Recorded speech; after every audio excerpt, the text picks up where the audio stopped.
Ms. Byram, may I have roll call, please?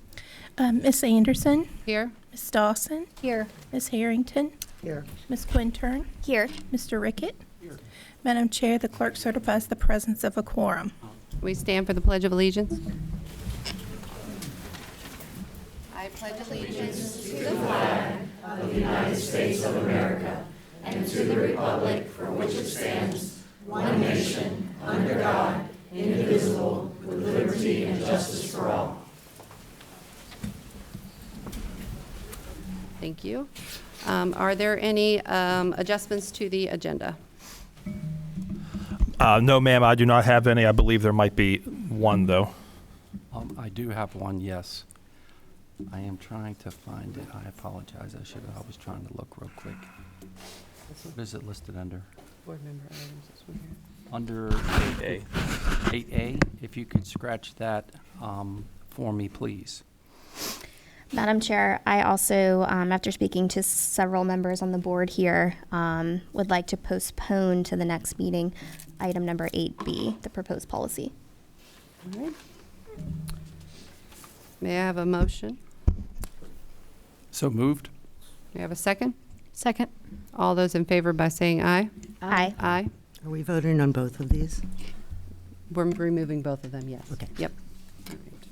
All right, No. moving on. Dr. Horning, recognition. Yes, ma'am. Thank you, Madam Chair, members Excuse of me, the Can I board. just clarify? I'm sorry. I just want to let you know that I'm not in favor of postponing our capital projects OCHS CTE expansion, and I am in favor of postponing the proposed policy, but I just didn't realize they were being put out there separately or together. Thank you.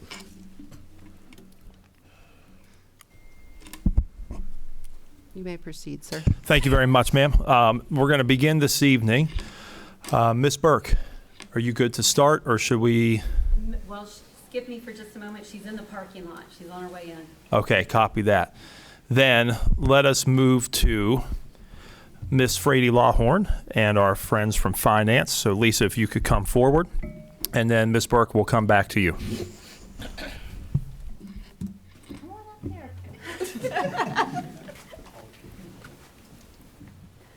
I am here this evening to recognize my awesome, awesome team and the support they have given me in the last 5 months is amazing. Holly Kuntz could not be here. She is off today, so she will not be joining us. I'm going to start out with Bobby Bernard. Bobby's invaluable contributions to the annual school report and audit support were instrumental in ensuring its timely completion. Her dedication to going above and beyond, including working weekends and late nights, was essential. Moreover, Bobby's extensive knowledge and experience in managing federal grants, including COVID ESSER funds, coupled with her daily work with invoice payments and capital funds, provided invaluable support to me, the new CFO, significantly easing my transition. Congratulations, Bobby. Thank you. Very emotional with this.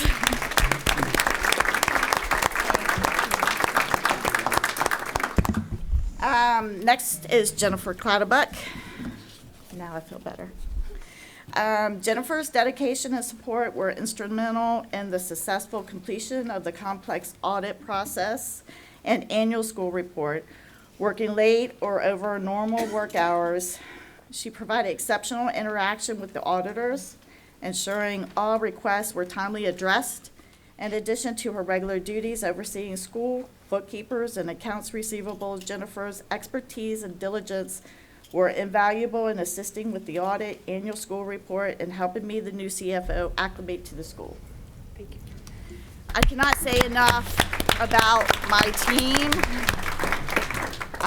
Not having the school background, their support has been exceptional. Their knowledge, their dedication is extraordinary. They go definitely beyond a normal team would. So I'd just like to dedicate. If I could, just for a second, thank you. And thanks got emotional. Thanks for thanks for bringing both of them. I just want to say, this school division would not run Without them. without you two behind the scenes. It would not function.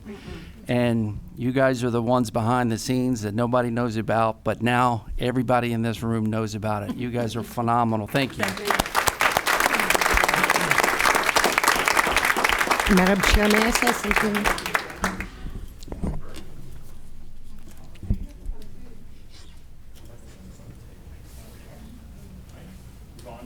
Yes.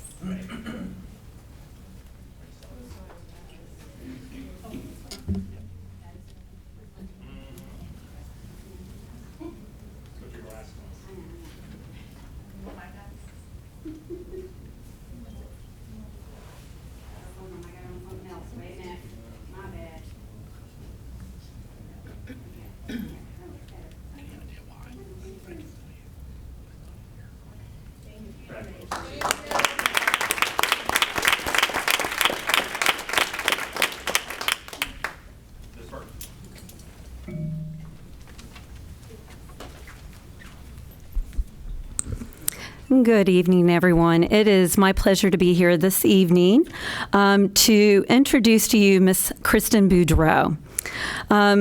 Kristen is a 8th grade physical science teacher at Prospect Heights Middle School. And a few weeks ago, she received from the Virginia Associations of Science Teacher the RISE Award. This is given to an outstanding teacher, science educator in Virginia. And I can tell you this award is so well deserved.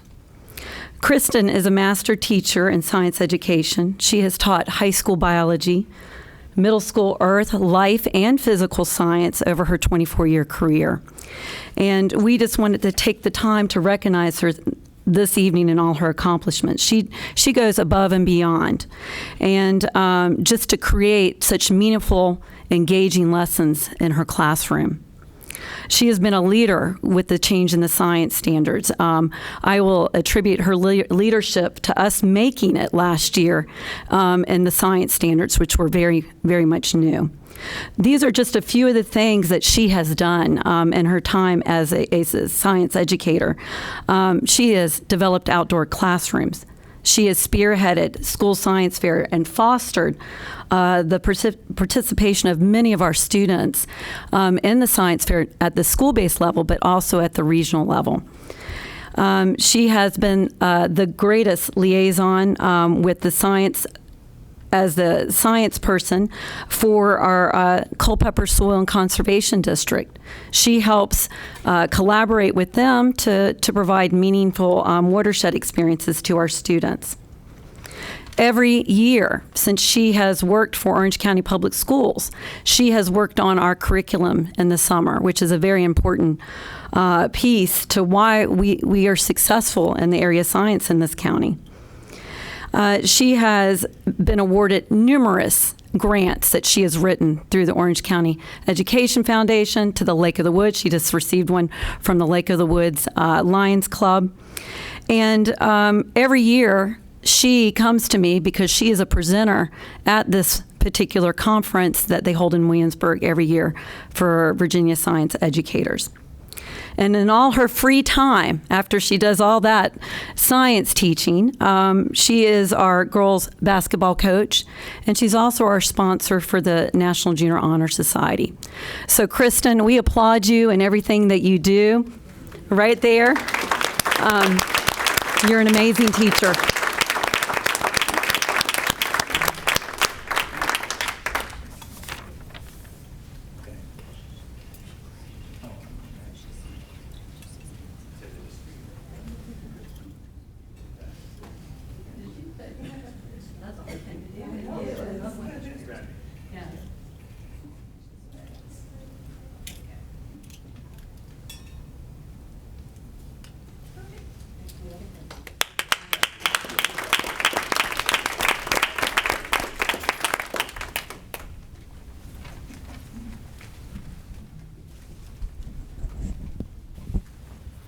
Thank you, Madam Chair, members of the board. I turn it back to you. Moving on. Sorry. I don't believe there's any special announcements other than the Christmas holiday break coming up. So I will move on to 3, public comment. I will open public comment. Ms. Byram, we have anybody signed up? Yes, ma'am. We have 16 speakers, and I will call you up 3 at a time. We'll start with Ellen Wessel, DJ Anglin, and Tracy Laughlin.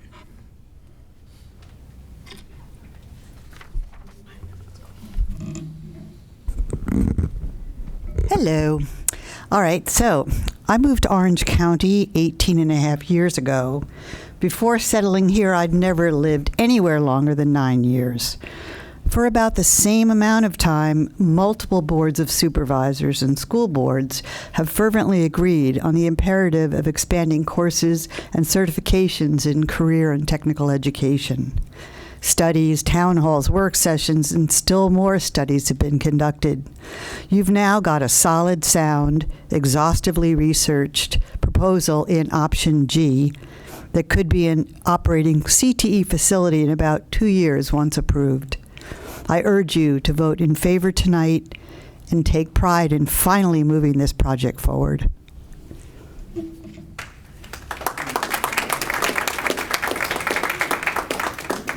If you could hold off on clapping, please. Thank you. I have to read my thing.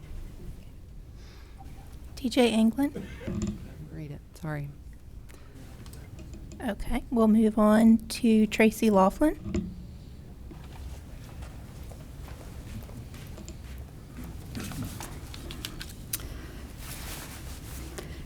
As you said, my name is Tracy Laughlin, and I'd like to speak with you briefly about the bathroom policy. For the past 25 years, I've worked for education organizations developing state standards for math and science, designing teacher professional development, and most recently and for the last 10 years for a group dedicated to supporting new teachers as they transition into the classroom, improving retention and recruitment with school-based mentoring focused on creating optimal learning environments for children. My question to this board is this. Have you read the Building Blocks for Learning put out by Turnaround for Children, now housed at the Mary Lou Fulton Teachers College at Arizona State University? Have you read Design Principles for Schools by the Science of Learning and Development Alliance? Of course, I don't expect an answer, but I wish that I came to these meetings and felt more confident that you were making decisions and taking your cues from the scientists, researchers, and research practitioner educators who have been studying how people learn in depth and for decades, rather than from politicians who try to curry votes with distractions pushing their platforms in our schools. I feel like this is only an issue because you are making it one, and that this is a pattern. I wish you would stop using our schools as your bully pulpit. It harms our communities and our kids, all of them. Thank you.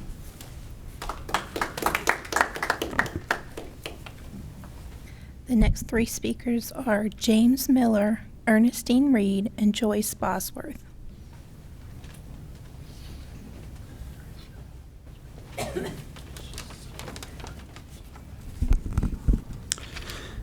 Good evening. I'm disappointed that I again have to stand in front of the board to advocate for the important community resources that are Early Head Start, and the Boys and Girls Club, as well as administrative offices in TIAC. The Boys and Girls Club of Orange currently enrolls 154 kids from 4 Orange County Public schools, OES, PHMS, OCHS, and Gorham Barber Elementary. Daily, we serve between 80 and 90 kids with an afternoon snack, homework help, programming in the content areas of academic success and STEM, character and leadership, the arts, life and workforce readiness, and healthy lifestyles. At the last school board meeting, I went into greater detail about some of the intricacies of club programming, which in turn Ms. Quintern reassured those of us in attendance that displacing the Boys and Girls Club, Head Start, and administration is non-negotiable, stating that to put people at ease. Well, Ms. Quintern, tonight I am not at ease. A new proposal by members of the school board has the new CTE site taking over gym space here at TIAC. This does indeed displace the club, Head Start, Orange County Parks and Recreation programs, the Volleyball League, and alternative education, all who regularly utilize the gym. This is not an underutilized part of TIAC. The club alone uses the gym as a gathering place for announcements where we can fit the whole club at once for programming such as U.S. drone soccer, sport and recreation programming such as basketball, soccer, flag football, volleyball, just to name a few. A collaborative drone program between the club and OCPS called AeroCorps uses the gym for drone flight demonstration and competition. Family engagement events like our club staff or school staff basketball game take place in the gym. During her recent visit to the club, Ms. Dawson was kind enough to come take a tour. She witnessed firsthand how integral the gym is to our programming. Daily staff work with youth on developing motor skills, promoting healthy lifestyles, and teaching important lessons of teamwork, resilience, and problem solving. Most important of all, the gym is a space where our kids can let loose, be kids, and have fun after a long day of learning. The Boys and Girls Club, Head Start, and OCPS are all important community partners in developing the young people of Orange. Life skills and workforce readiness are vital, and we are currently failing our young people by not offering the same opportunities as surrounding counties. However, TIAC is not an adequate space for this, and no matter what renovations are made, there is simply no way that the community resources in these spaces won't be negatively impacted, particularly by the gym, which is regularly used by, again, the club, Head Start, Alternative Education, Orange County Parks and Rec, and the Volleyball League. I'm asking you to again strongly consider the building location on the high school campus, where there will not be transportation costs. Kids can seamlessly transition between buildings as they already do for ag, JROTC, or classes in the field house, and the appropriate accommodations can be made for CTE to be in one place without the disruption of previously existing programs. Thank you.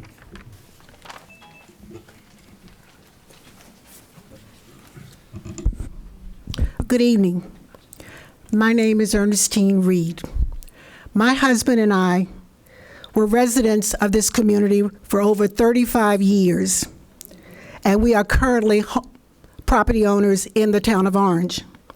I am a retired teacher with 38 years of service, all right here in Orange County public school system.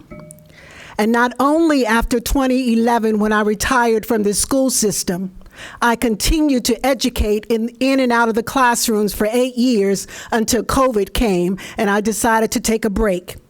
But I have literally not taken a break because I am still tutoring students in this community whenever parents call me and need help. I am also a member of the advisory board for Boys and Girls Club. I don't take that lightly because anything that I sign my name to get involved in, I believe in it, and I believe in Boys and Girls Club. When my husband and I came to Orange about 50 years ago, believe it or not, I believed as a teacher that all students in my care should be in a place where they would feel safe and an environment where that was conducive to learning. I still believe that today, and I would like to believe that this is also a belief that is a priority of this school board. On last month, at least 3 board members agreed to take the relocation of Head Start program and the Boys and Girls Club off the table as possible locations for the CTE program. I hope that this is still true tonight and that all of you would agree to allow and vote Head Start and Boys and Girls Club stay intact as it is today. That the club remains in its current location, in its current facilities, with all of its classrooms and with its gym in the tech building per se. I stand here asking you to do the sensible thing and select a high school location for the CTE program because this would be a safe and a conducive place for learning for the high school students. The Board of Supervisors have committed funds for the high school location because they recognize also that it is best use of taxpayers' money. The high school eliminates the need to transfer students by bus, and the facility would be available sooner than any other alternative site.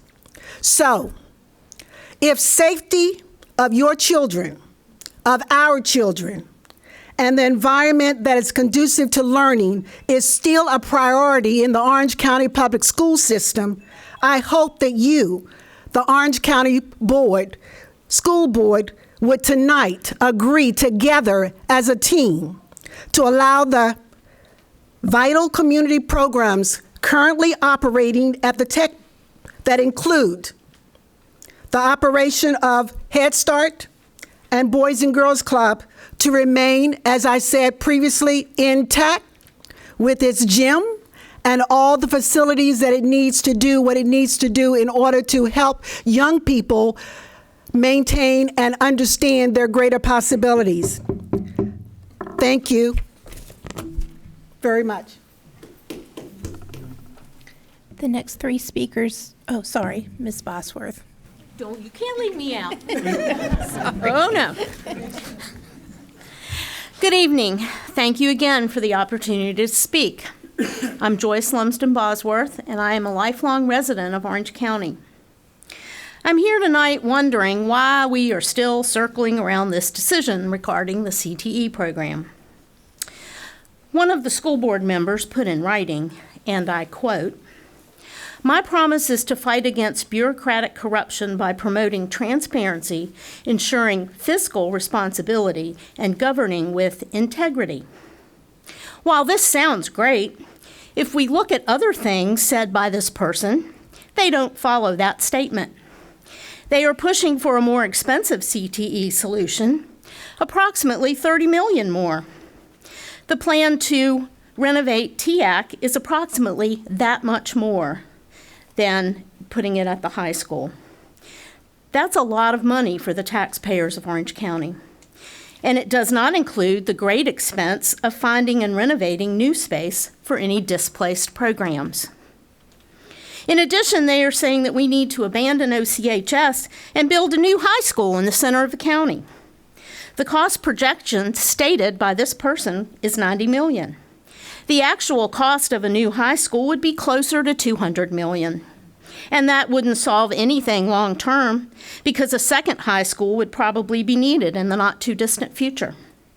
I ask you, where is the integrity when misleading constituents about the actual cost of these plans? They go on to state that the life expectancy of the CTE building at the high school is 7 years, and the life expectancy of TIAC is 10 years. First, are 3 more years worth $30 million extra dollars and uprooting some of our most important programs? Second, these time projections are based on a misinformed idea of abandoning OCHS for a new centralized high school. Back to where we put our CTE program. The OCPS website clearly states that it needs to be at the high school. Creating the program somewhere else is the least workable solution. Also, if it is placed at TIAC and the preschool programs are not displaced, do we really want high school students in the same building with preschoolers? I am asking you to use logic and common sense to make your decision. Ultimately, many lives depend on your decision. I will close with another statement from a school board member that was posted online. I quote, "Always remember that leadership is a privilege. When you're in a leadership role, your influence may affect the trajectories of people's entire careers and often their lives. I ask you to please keep this in mind. Our preschool programs and Boys and Girls Club positively affect lives every day. In my long career of teaching our most vulnerable students, I saw the positive outcomes time and time again. Thank you."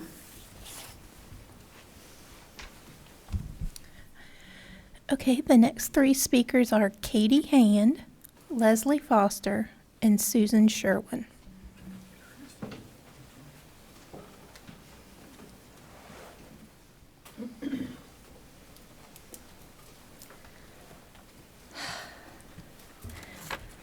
Good evening. My name is Katie Griffin Hand. I'm an Orange County property owner, parent of a former Orange County public school student, as well as a member of the advisory board for the Boys and Girls Club of Orange.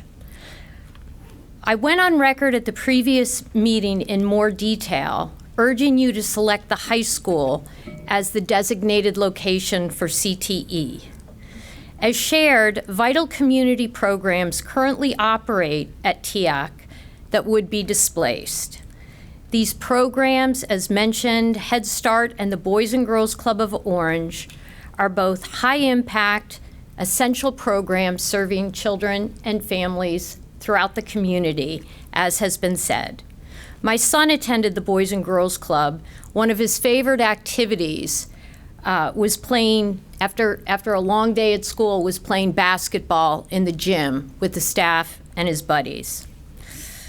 The Board of Supervisors has committed funds for CTE to be at the high school because they recognize it as the best use of tax dollars. As a taxpayer, I wholeheartedly concur. In short, placing CTE at the high school is the obvious and correct choice. Thank you.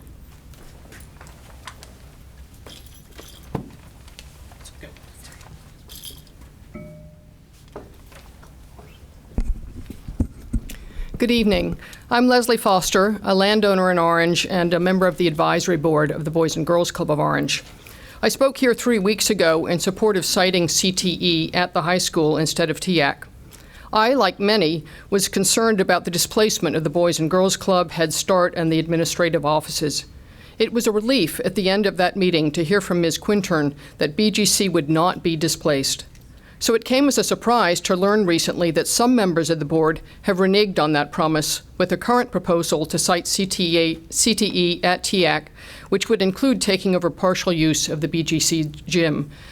To reiterate what James Miller, the unit director for the club, said, the gym is a vital part of the club's footprint and is used daily. Usage includes numerous sports that build teamwork and develop social skills. It includes drone soccer and the club's drone program with AeroCorps. It includes healthy lifestyle programming, family engagement, open gym, and more. My concern is not just for BGC, however. It is also for the success of CTE for the teens of Orange. Proximity is a central issue. Citing CTE next to the high school ensures accessibility for all students and eliminates the need for busing and the associated cost. Having CTE on site allows seamless integration of academic and vocational training, enabling students to balance their core coursework with hands-on learning. Studies show that the ease of access to CTE programs increases enrollment and engagement, particularly among our more vulnerable students. I urge the board to prioritize accessibility, equity, efficiency, and substantial cost savings by voting to cite CTE at the high school, where it can have the greatest impact on our students and our future workforce.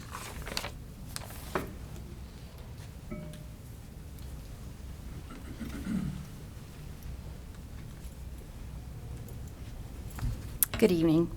My name is Suzanne Sherwin. I am an Orange County resident, probably for almost 40 years. I've been a member of the advisory board for the Boys and Girls Club of Orange since 2019 in various capacities. I speak tonight in favor of selecting the high school location for the CTE program. The Board of Supervisors has already approved funds for this location. The high school location means that students would not have to be transported. My son was a student at Orange County High School and was a student in the Hornet Technology program. And at the time, the only place that they could have that was at the Silk Mill. So he was part of that group that had to be bused back and forth, which he said was horrible. So he asked me to present that to you all. CTE at the high school would be available sooner than any other alternatives. Head Start and the Boys and Girls Club, currently located at TIAC, would be able to continue to provide vital programs for the students and families of Orange County. I'm not sure why it has taken so long to make this decision. I implore you to make the logical and sensible choice to select the high school location for CTE. Thank you, Dr. Hornick, members of the board, faculty, and staff.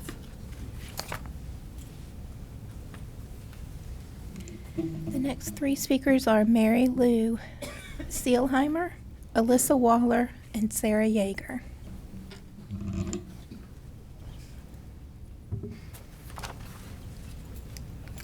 Good evening, and thank you for allowing us to address you. My name is Mary Lou Seilheimer, and I live in Orange County. I am a member of the advisory board of the Boys and Girls Club of Orange, and I have been actively involved in the club for more than 20 years, serving twice as president. I attended last month's meeting and read these remarks. I am back tonight to emphasize how strongly I feel about this decision. Our club has been serving Orange County children and youth since 2001. Hundreds of children have benefited from club programs promoting academic success, good character, health and well-being, and leadership. Our latest program, Life and Workforce Readiness, includes career exploration, work-based learning, public speaking, and financial literacy. The children are safe, having fun, and thriving, and their parents are able to go to work knowing that their children are enrolled in a meaningful, fun, and affordable after-school program. I came tonight because I am concerned that the Orange Boys and Girls Club could lose its home. I know that one of the options for the Career and Technical Education facility is to take over the old Prospect Heights Middle School that currently houses the Orange County School Administration, Head Start, and Orange Boys and Girls Club. Each of these entities has invested time, energy, and money into adapting its space to its needs.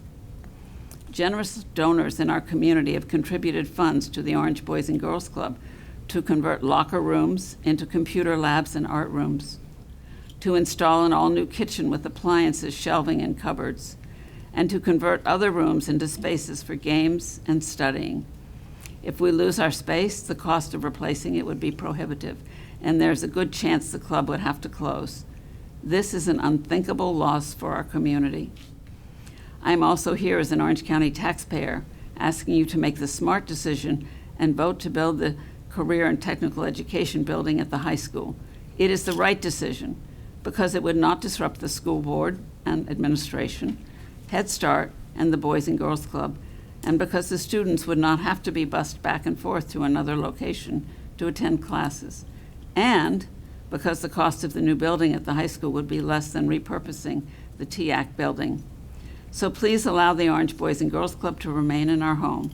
We have benefited from years of a successful partnership with Orange County Public Schools, and we so appreciate Dr. Hornick, the faculty, administration, and school board for their efforts on behalf of our kids and their families.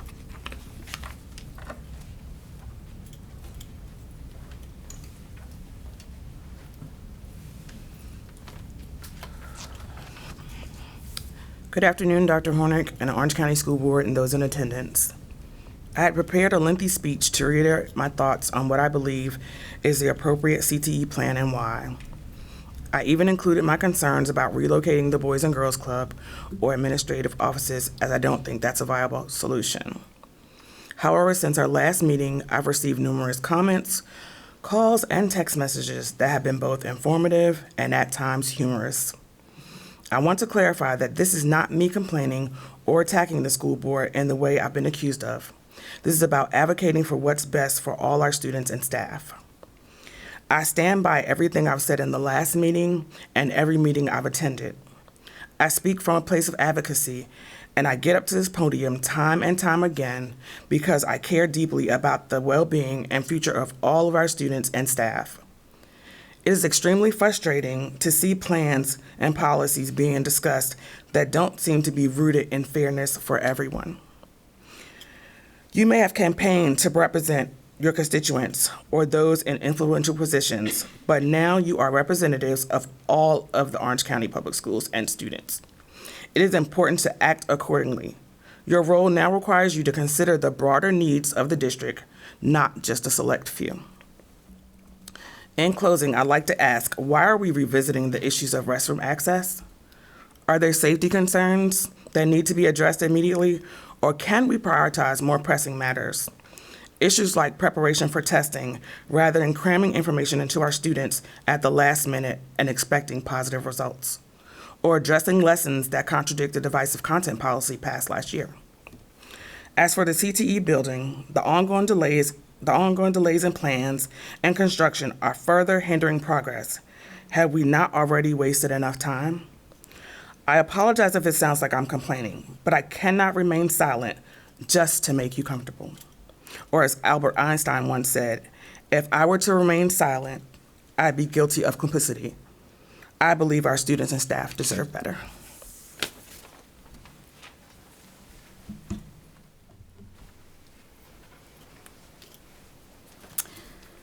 Good evening. I would like to first address that Ms. Quintern's proposed new policy JFCG is not preemptive, as she will likely say, but rather for the purpose of being discriminatory against LGBTQIA students. With this policy, Ms. Quintern simply wants to be able to put on her political resume how she has executed extremist right-wing policies during her tenure on school board. This political grandstanding is an unnecessary waste of time and a distraction from issues that truly need to be addressed within our public schools. I would ask Ms. Quintern to bring forth documented incidents in Orange County where children have used bathrooms not in accordance with their gender assigned at birth. I would also ask Ms. Quintern to explain who will be the arbiter of this policy inspecting children's genitalia to ensure they are using the appropriate bathroom.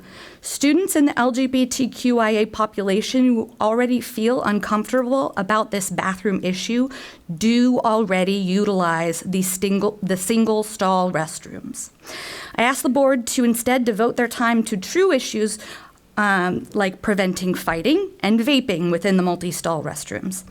Next, I beg this board to please decide on the CTE building location tonight. You've heard ample public comment on which location and building design makes the most sense and is desired by the public.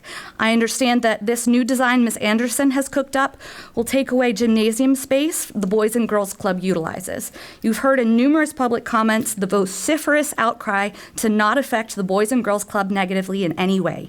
If you are smart, you will heed the words of those many prominent and powerful constituents who have already spoken directly to you.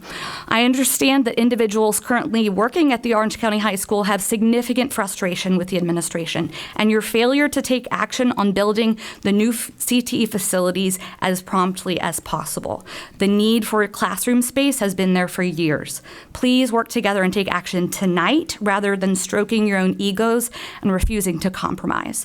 You are supposed to be a team working for our children's best educational interests, but you are currently dysfunctional, political, divided, and ultimately ineffective. I know that at least a few members of this board truly do have good intentions, while others may just justify their intentions to themselves in ways I personally cannot agree with. Please objectively take yourselves out of the picture and do what is common sense and in the best interest of the greatest number of your constituents. Do not wait on either discussions or votes until the board retreat, because it will be held largely in secrecy, far from the public view due to its location in Stanton, its date, on a Friday, and its time during the day. Vote tonight, then use the retreat for more of a come-to-Jesus moment where you all can find a way to work together from here on out. Vote on option G for CTE without delay. Vote today. You have the precedent on bringing non-action items to a vote in a meeting. Chelsea and Melissa did it via verbal subterfuge to leave the VSBA. You simply say, one of you simply says, I make a motion to vote on the CTE location. You get a second, and then you can vote tonight. Your actions will speak louder than words.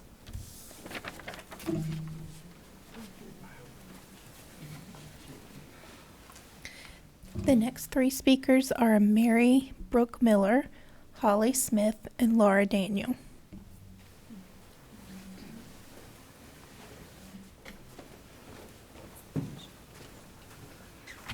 Hi there, good evening.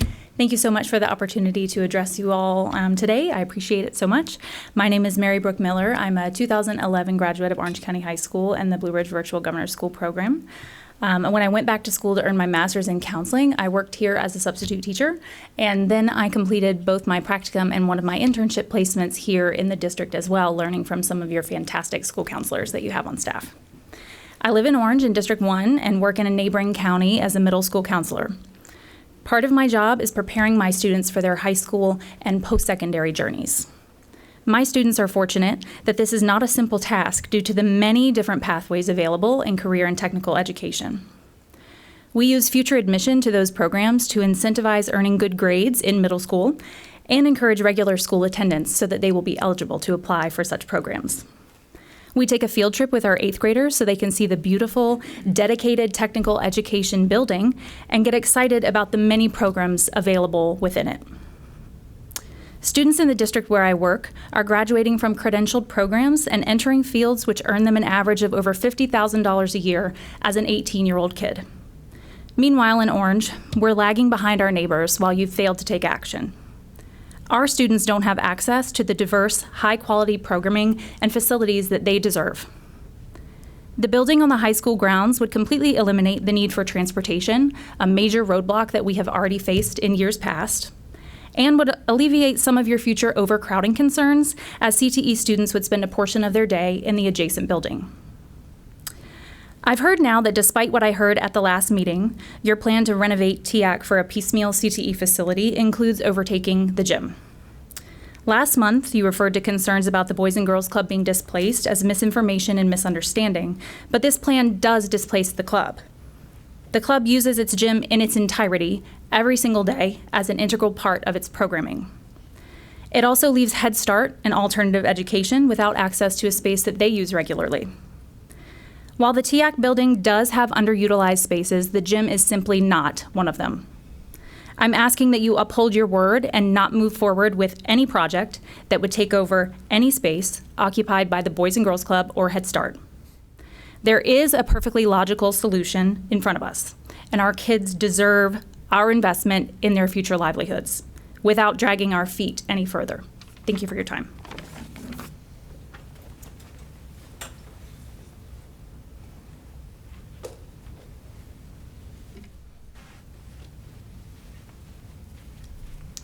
I'm going to be reading a statement from a parent who could not be here tonight, so she asked me to read this. However, I do also stand with everything that I'm about to say. So, good evening, Dr. Hornick and school board members. I wish to talk about the proposed bathroom policy to be brought by Ms. Quintern, which is ill-advised for at least 2 major reasons. First, the proposed policy violates Title IX of U.S. Code. For those unfamiliar, Title IX states that no student shall be discriminated against on the basis of sex or gender identity. Examples of such discrimination would include subjecting students to invasive examinations and limiting access to restrooms on the basis of sex or gender identity. Violating Title IX will inevitably lead to litigation and the diversion of much-needed funds from actual education. Second, even if it did not break Title IX law, which it clearly does, enforcement of the policy is unattainable as written. Staff are already overworked without being tasked with monitoring bathrooms. Does the board plan to hire bathroom monitors specifically to enforce this proposal? Or do you really plan to rely on students reporting violations when bullying is already an issue in our schools? Moreover, the proposal currently lacks any details with respect to punishments for students breaking the proposed rule or students abusing the proposed violation reporting system.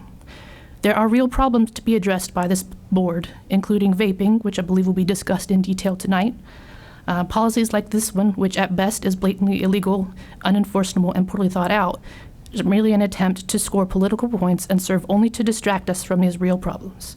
I leave you with this. Take care of the real issues. Thank you.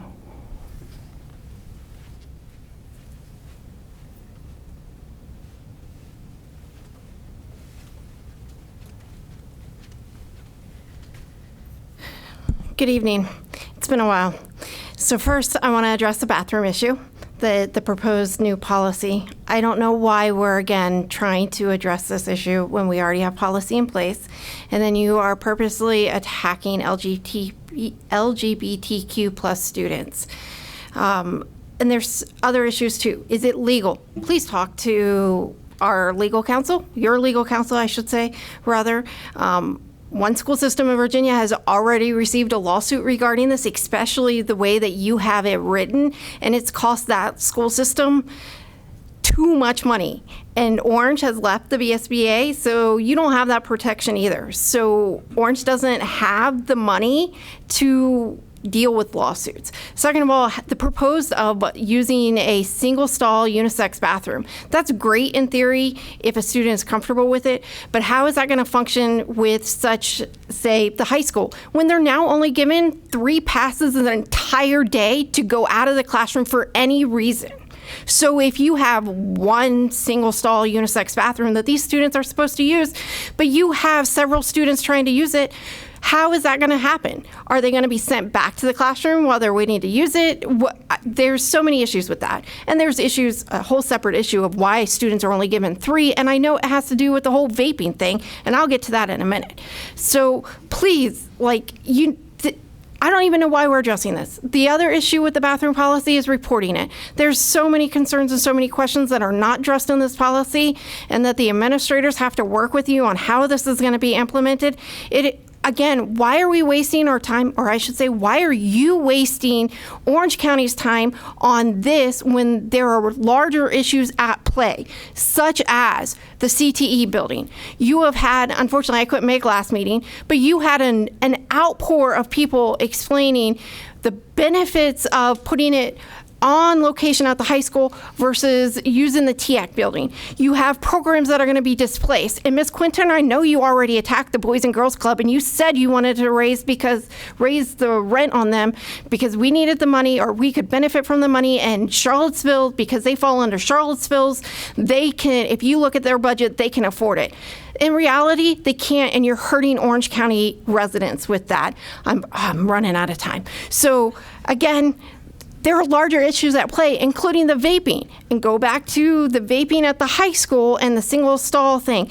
Right now, I think the principal told me, oh, I'm not supposed to address the audience. The principal previously told me I think there's 1 or 2 vaping detection devices in the entire high school. We need more, because again, you could end up with a lawsuit. Because I can say, you better be lucky that my kid didn't get sick after and ended up in the hospital after the exposure from the bathroom stuff. So again, there are larger issues that I urge you to reconsider and address. Thank you so much. And the final speaker this evening is Alan Daniel.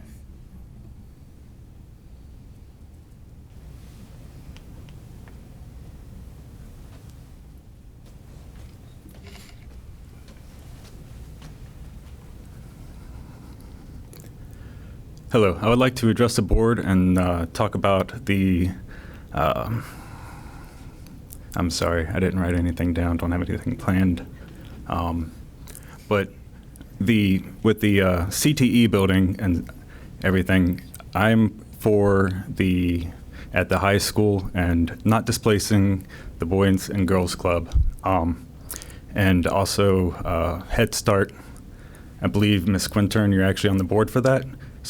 I don't know where you stand on it, but hopefully you're stepping up for Head Start since you're on their board and actually advocating for them and not trying to displace them out of the building here. Also, the vaping stuff in the high school, it's actually really bad. My son, like as my wife said, we had to pick him up from school. We had to go to the school and pick him up because he was feeling sick. And y'all want people to be in school and in classrooms? Well, I had to take mine out of school because other people want to sit there and vape in the restrooms. I mean, that's just ridiculous. I mean, you got to be, what, 21 now for tobacco? And yet we have high school students using it all over the place. And as my wife said, we have 2 detectors. Why don't we have it in every single bathroom? And I know that it's a problem also in the middle schools, because when my son was in the middle school, he talked about that there was an issue there too. My son, they try not to use the bathroom because it's so bad. So please address these issues. Thank you.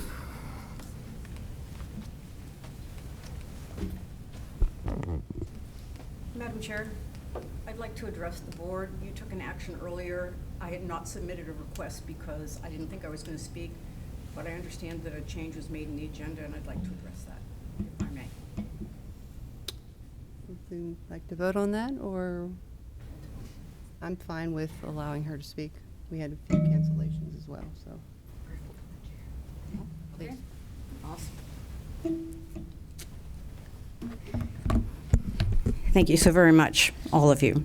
My name is Nicole Pappas. I am an Orange County resident. As I said, I did not anticipated speaking tonight, but I understand that earlier when you looked at the agenda, you requested to move the CTE discussion and the discussion on item 8B to your retreat this Friday. Is that true? Yes, okay. So Chair. last April, Excuse me, sorry. No, 8B was to be discussed at the next Only one actual was moved meeting. to Friday. but I'm sorry, The first one, 8A, was the one that was moved to Friday. 8A moved to Friday, 8B today. That's fine. So last April, I congratulated all of you for your decision to have a board retreat. Because as a prior school board member, I know the value of getting together as a board and working through your processes and your protocols and how you can work better as a board for providing direction to the superintendent, who can then provide the direction to our staff in the school division.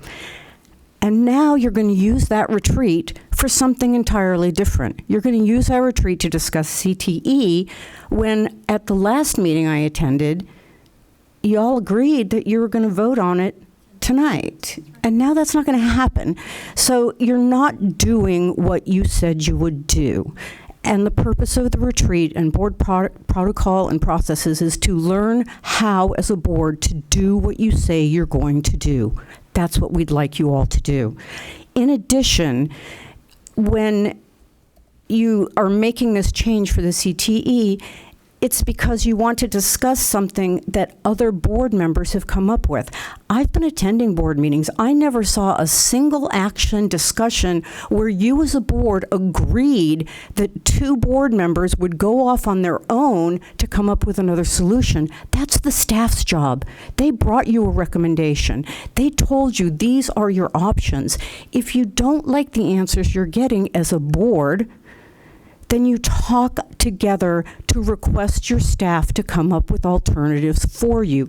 You don't go off on your own and start doing things and talking to contractors, because that's your staff's job. That's why we have a staff here.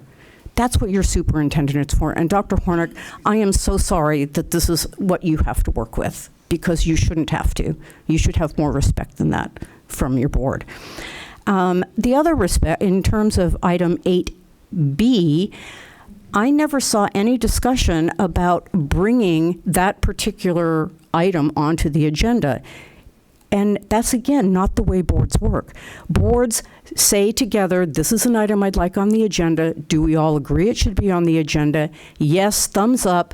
You talk to the superintendent, you put it on the agenda. You just don't walk in as a single board member.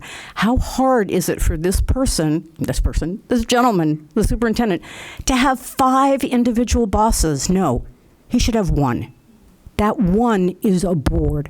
It should not be 5 of you individually marching into his office to say, oh, I'd like this, I'd like that.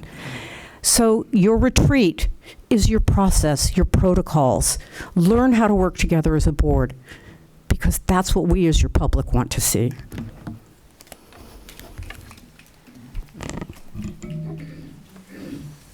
All right, I will close public comment.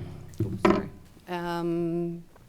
Moving on to the consent agenda, approval of the minutes, financial reports, and monthly operating bills. Is there any questions? If not, can I get a motion? Madam Chair, I move to approve the minutes from the June 3rd, 2024, June 17th, 2024 meetings, and the November 2024 financial report, the monthly school nutrition fund report, and the November 2024 operating bills as presented. May I have a second? Second. All those in favor by saying aye? Aye. Aye. Aye. All those opposed? Motion carries. Thank you.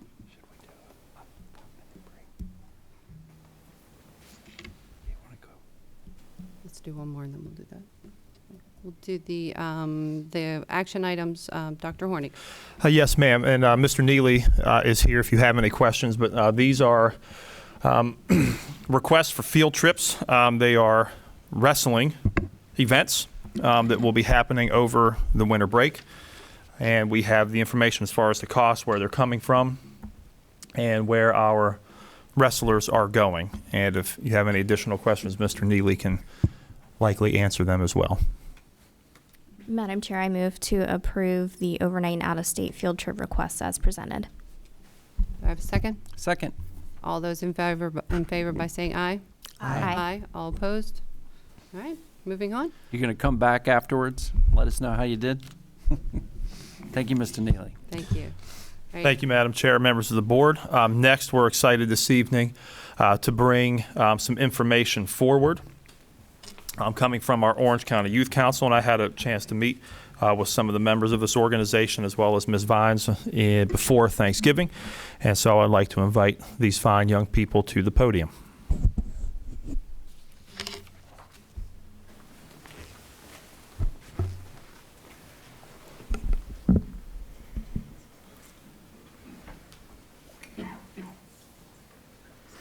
Good evening, esteemed board members. My name is Arson Brown, and I'm the chairman of the Orange County Youth Council, and this is the vice chairman, Catherine Trocchio. This is our vape and tobacco presentation, that was presented to our 3 other local governing bodies. Can you speak up just a tiny bit? A little background about us. The Youth Council membership was recognized the growing use of vape and tobacco products amongst our peers. Unfortunately, this is very prevalent within our schools and this has led us to research the problem locally, and we found information that we found encouraged us to lobby for change.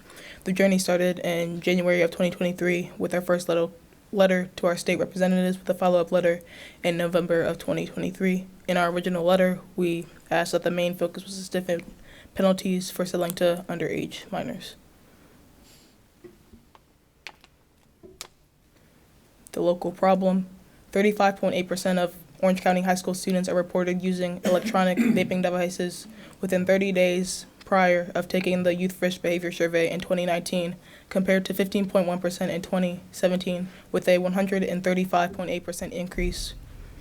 Only 10th and 12th graders were surveyed during this survey.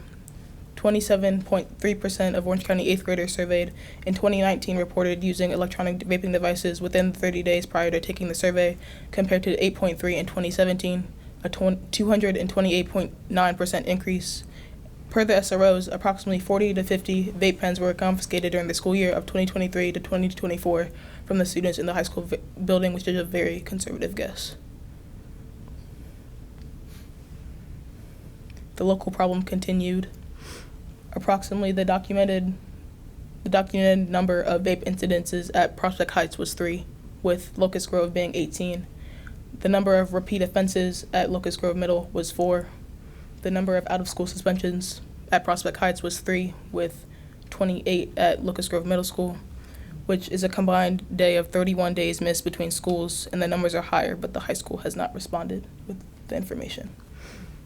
The number of vapes confiscated was 14, and the number of referrals and completions of the Office on Youth Programs was 22 referrals, 19 students, and 14 completions.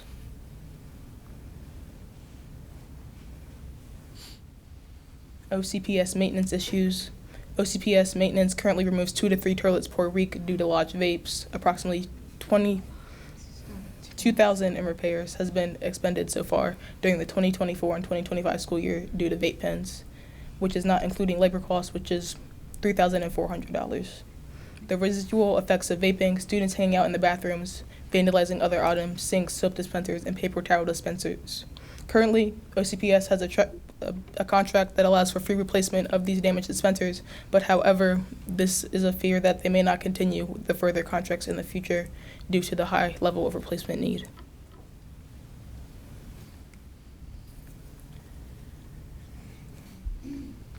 Difference in consequences. The consequences for buying and selling to underage users was not comparable to similar offenses in alcohol. Alcohol is regulated by the Virginia ABC Authority. Selling and buying alcohol for underage users is a Class 1 misdemeanor with a $2,500 fine. Tobacco and vape is not regulated by the state agency. Selling, buying tobacco and vape products to underage users is a Class 4 misdemeanor with a $100 fine.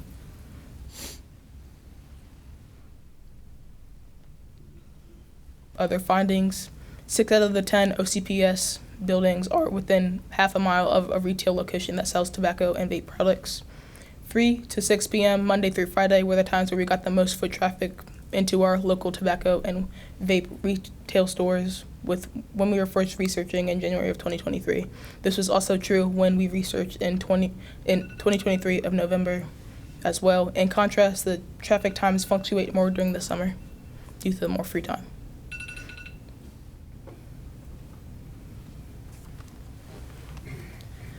So with all of this research, we took to the Virginia General Assembly and we went as a council and we talked about our letter and what they had on their docket for the upcoming year.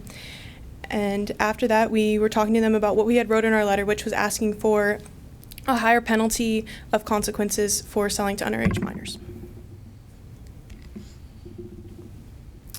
So the progress with this is that on April 5th of 2024, House Bill 947 was written that stated that no new tobacco or retail store could be built within 1,000 linear feet of a child daycare center or a private or public school.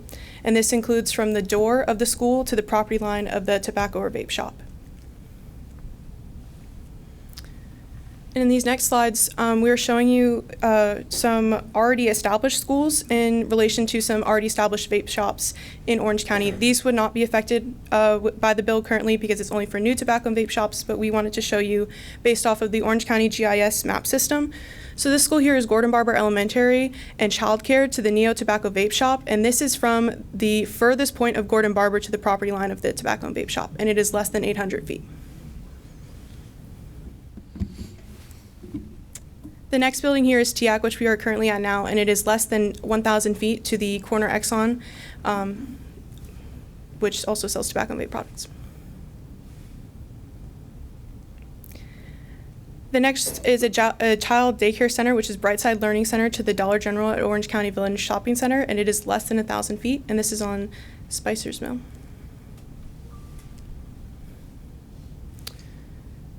The next is Brightside Learning on Madison Road to the Sheets, and it is less than 700 feet. Again, this is Spicer's Mill, Brightside Learning, and this is also to the Sheets, and it is less than 800 feet.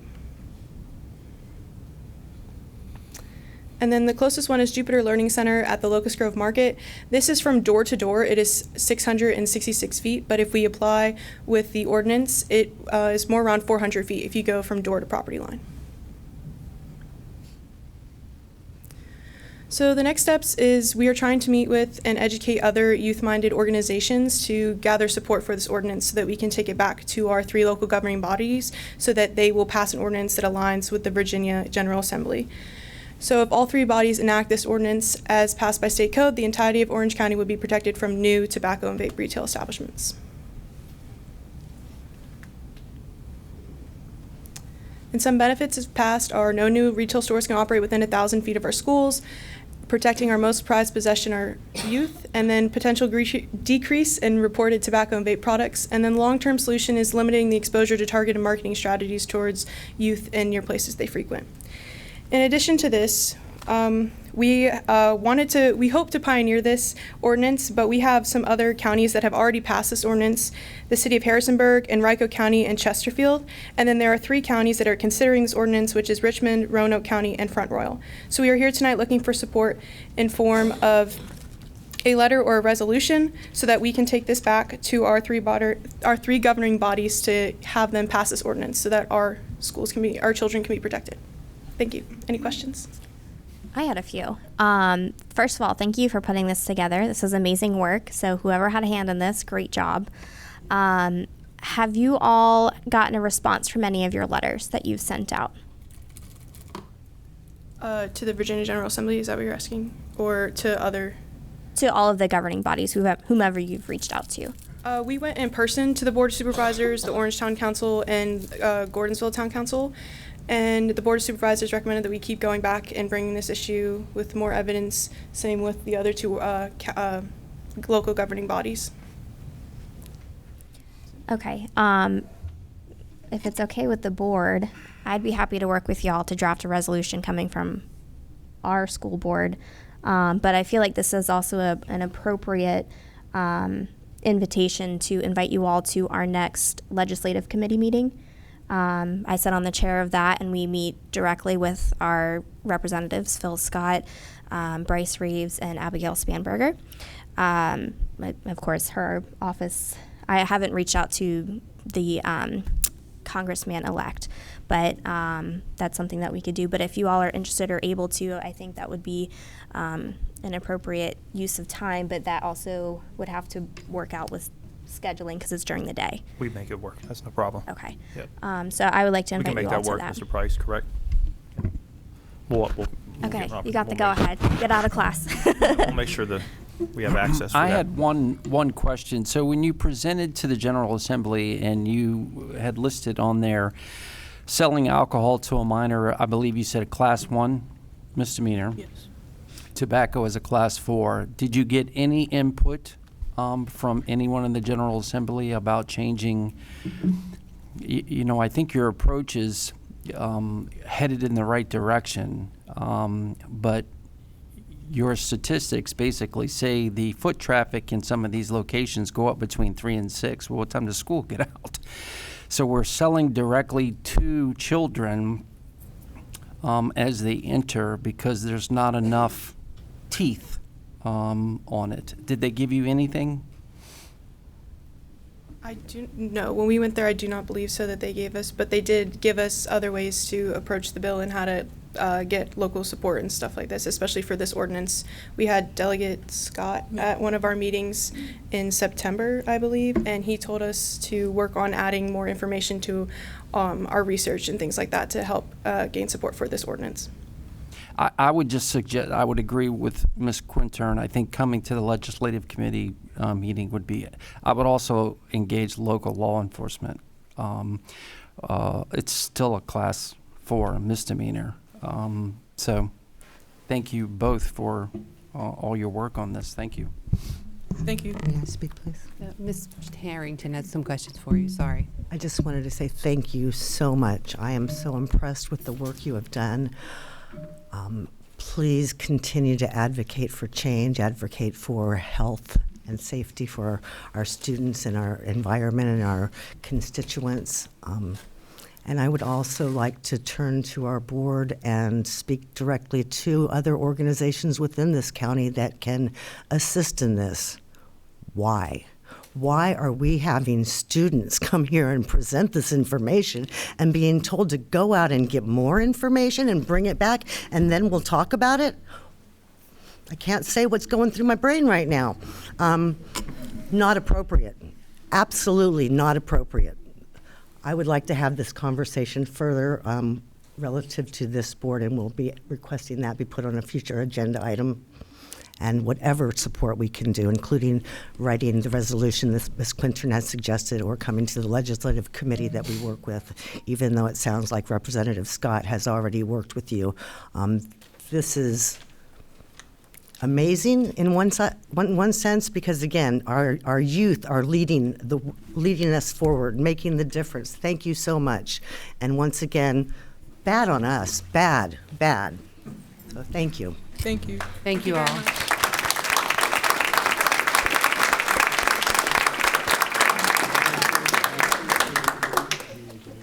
Short presentation for you for the, Dr. Horning, we take a 5-minute recess? Sure. Is that okay? Sorry.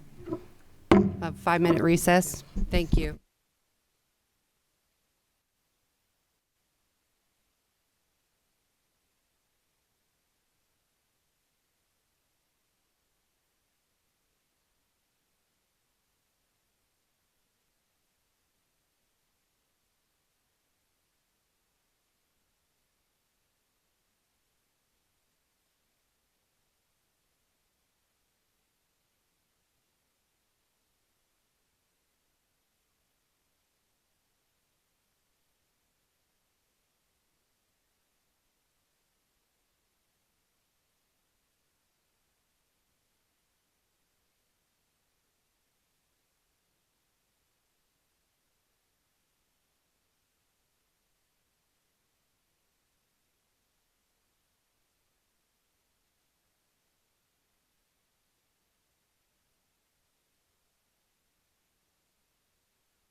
Where's Yvonne?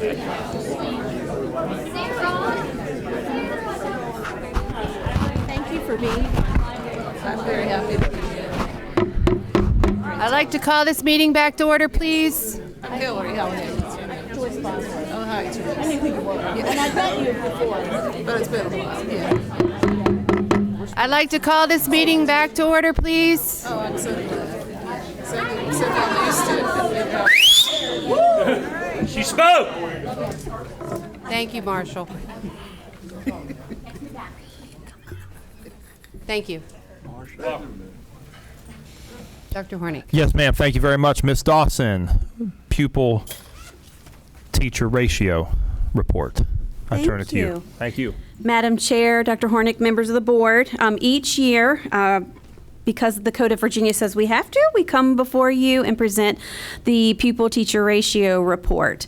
So just kind of to recap how we calculate these numbers for our elementary schools, you take each class in the grade level, number of students, and the teachers. So for example, in kindergarten, if we take the total number of students and teachers, we are at a 20-to-1 ratio. You'll see that all the way across for our elementary schools. When you get to the secondary schools, it's calculated a bit different. It's based on sections and students. And so, for example, at Prospect Heights, we take the number of sections and students and we come up with, in English, we're at a 19-to-1 pupil-teacher ratio. So if you look all the way to the right-hand side, you'll see the division totals.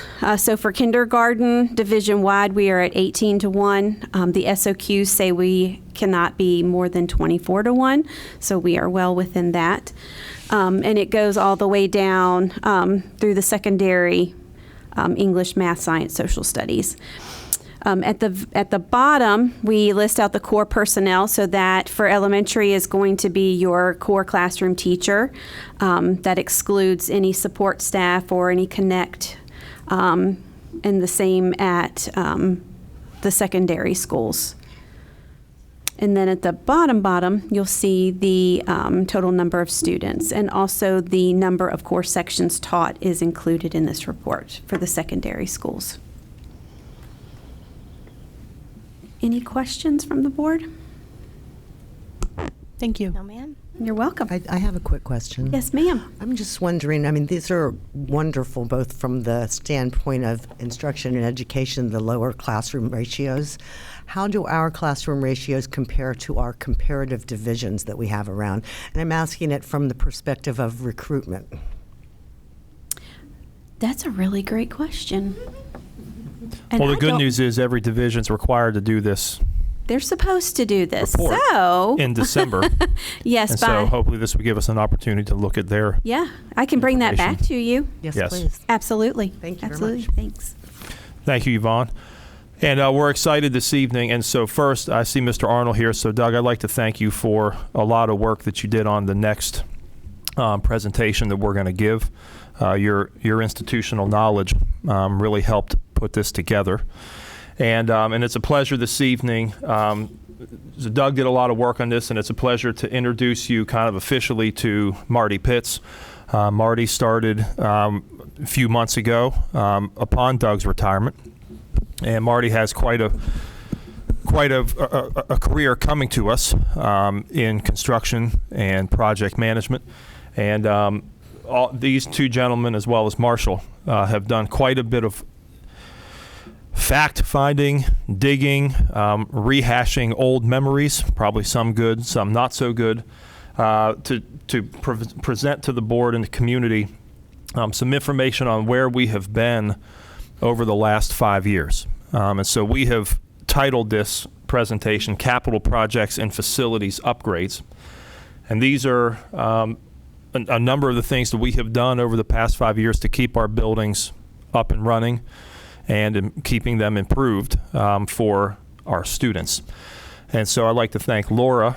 You spent a lot of time, Laura, taking this from our bulleted list into a full-out presentation that we will be happy to attached to our strategic plan documentation as well. But with that, again, thank you, Doug. Really appreciate your time and acumen and expertise. Marty, I'll turn it over to you for your first time presenting in front of the board for our facilities and projects upgrades. Madam Chair, Board, Dr. Hornick, I'll try to keep this. I've cut it down to about 3 hours. So we will be out of here around between 11:15 and 11:45. All right, so our first school that we have is Gordon Barber Elementary School. Between 20 and 23, 12,000 square foot addition for the kindergarten and first grade, consisting of 6 classrooms, 2 smaller workrooms, restrooms, and 1 office, plus a central gathering space. Each classroom includes a restroom as required by Virginia Department of Education guidelines for the early grades. The addition was occupied in January 2024. This project also added a security vestibule and an ADA ramp that was long overdue. In 23 to 24, Energy Savings Performance Contract Phase 3 with ABM included replacement of the non-LED lighting and new LED lamps or new fixtures if necessary, plus replacement of older plumbing fixtures and water-saving fixtures in schools on county water, including Gordon Barber. Just one note on that. We went from a gallon on our urinals per flush to a pint. So that's how much water that we are saving in all of these areas. In 2024, the replacement of a 2-pipe HVAC system in the main building with a VRF system, which was required due to the poor conditioning of existing pipes, eliminating the option of water source heat pumps similar to those installed at Orange Elementary the previous year. About 2/3 of the cost was covered by the guaranteed energy savings of the equipment within the payback of the performance contract. We also had renovations of a 6,500 square foot annex built in 1977 and formerly occupied by 4th and 5th grades, which was moved into the main building to house, and this now houses the Connect programs. The entire ceiling and lighting system, some walls and most doors were replaced, and other walls relocated. The changes included a larger music room with sound insulation walls, an art room incorporating cabinets with 2 sinks using existing plumbing, as well as a reading, technology, speech, and gifted, talented classrooms. The HVAC system that was on the roof, the rooftop unit, failed the year before and was replaced in September of 2023. These new programs moved into the building August 2024. We also included the renovations in 2024 of a 4,900 square foot annex building in 1973 and formerly occupied the kindergarten. The house to house the now Head Start program at Gordon Barber. Changes included replacing the partial height removal of the metal walls and go back with full sheetrock walls, adding doors and replacing one failed HVAC unit in a new location away from the window to enable a later conversion of that window to an opening doorway when the buildings are connected, which is planned now for year 2026. We had playground improvements, removable of the broken and obsolete equipment, relocating wire rope climber from Locust Grove Middle School, and replacing the deteriorated wood borders with new black vinyl borders, and adding mulch to the proper depth to meet standards. We also replaced the EPDM roof, which now has a 25-year warranty. And as a former mechanic, I can't stress enough how great that is, because we've spent thousands of dollars just patching that roof. You can go ahead to the next one. These are some pictures that you will see of our renovations of the new kindergarten building facility. The music room down on the right.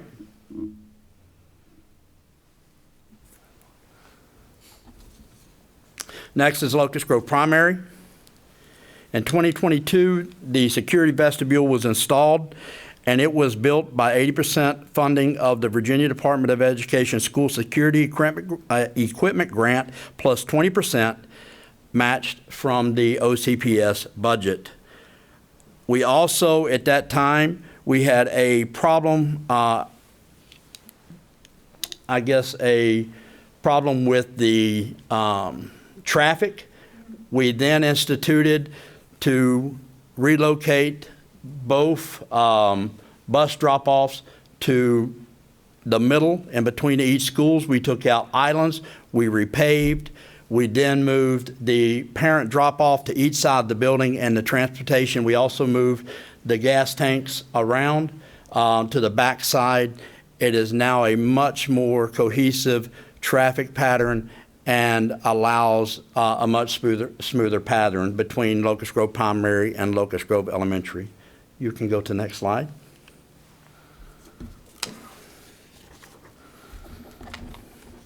You can see pictures of the playground that we did, we instituted. We put new blackberries around again, added mulch. The lower is the security vestibule, and then the new lighting that is throughout the school.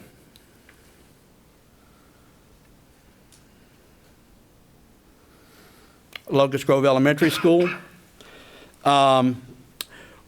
We hydrofracted in 2021, we hydrofracted the well that serves both Locust Grove Elementary and the primary school. We replaced the pump, motor, and check valve. In 2022, the exterior insulation finish system, which is also known as EFIS, we repaired and recoated the whole front of the building. In 2023, we added several new sidewalks and replaced other parts as others part of the project of the new bus pickup and drop-off. We replaced both chillers, which were the original to the school, and they had many issues, with new train chillers funded 100% by the ESSER 3 federal grant. 2023 to 24, energy saving and performance contract with ABM again replaced the lighting fixtures and also transformers with more efficient equipment. In 2024, we constructed the security vestibule to enter the reception area while being screened prior to access the building. And we also replaced the walk-in refrigerator and freezer in the kitchen. Those are the chillers on the bottom, playground on the top, and the security vestibule. Our next school is Unionville Elementary School. In 2021, we constructed the security vestibule at the main entrance, enabling visitors to enter the reception area while being screened. We also added security film to the glass at the entrance to the school and added security cameras and switching. These projects were funded 80% by the Virginia Department of Education School Security Equipment Grant plus 20% match from the Orange County Public Schools budget. 2022 to 23, we removed the old radiators and asbestos paper from the main building, patched and painted the walls. In 2023, we replaced the EPDM rubber roof on all classrooms in the main building with a 90 mil EPDM covered by a 25-year warranty. We also at Unionville built, enclosed, and conditioned the walkway connecting the main building to the kindergarten annex. In 2023-24, energy saving performance contract phase 3 with ABM replaced the LED lighting, the lamps, and new fixtures, and replaced old transformer with more efficient ones. There's one thing on here, Marshall, I'm sorry. Yep, that's right. We replaced the cooling towers or the chillers? Cooling towers. Right? Cooling towers. We had to replace one or both? Both. So also in that, which is not on there, we replaced both cooling towers at Unionville Elementary School. Going on to Lightfoot.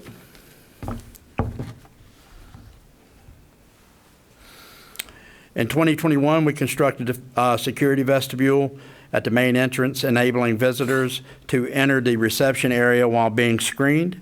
And that was, again, was funded 80% by the Virginia Department of Education School Security Equipment Grant plus 20% match of the Orange County School budget.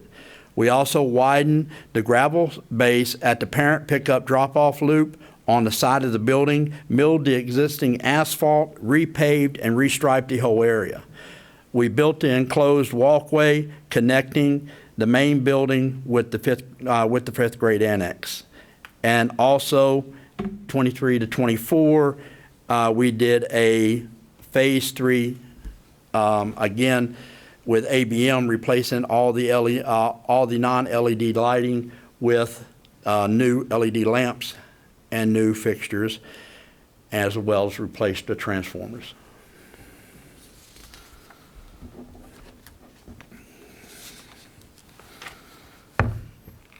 Orange Elementary School. Can I say home of the Fighting Buzzards?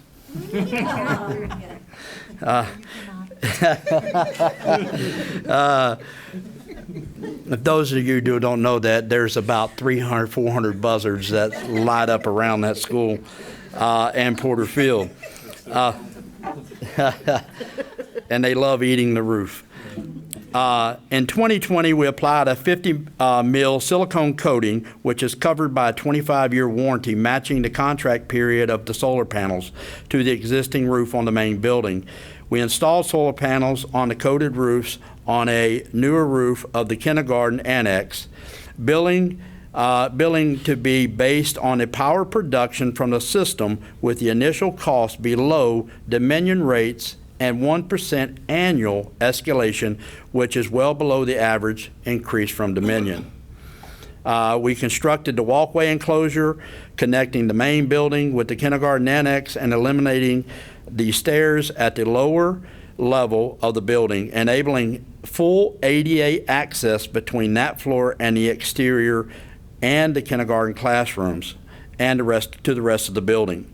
We also installed security film on glass at entrances to the school and added security cameras and switching. These projects were, again, 80% funded by the Virginia Department of School Security Equipment Grant plus 20% match from the Orange County Public Schools budget. 2022, we removed the old leaning board fence and chain linked around the lower playground, installed a segmental block retaining wall to the correct height, installed new black coated chain link fence, leveled the playground, and installed mulch to the proper depth to meet standards. Thank you. You're welcome. 2023, we replaced the entire two-pipe HVAC system in the main building with water source heat pumps, enabling year-round on-demand heating, cooling, and dehumidification in the space, and eliminating the annual change over to AC in the spring and heat in the fall. This project utilized the boilers, which were replaced in 2014, as well as existing piping, which was in good condition, but eliminated the chillers, which were older and had reoccurring issues. The cost of this project was 100% grant funded, 50% from a federal HVAC grant requiring a 50% match, which was covered by a federal ESSER grant. Also, I have one other thing on that, and I'll finish this. 2023 to 24, energy saving performance contract with ABM. We replaced all the non-LED lighting, lamps, fixtures, and the old plumbing fixtures again with the water saving fixtures.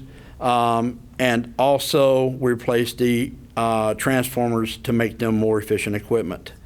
We replaced all 4 HVAC units on the roof of the kindergarten annex after one failed, 100% funded by the ESSER 3 grant, federal grant.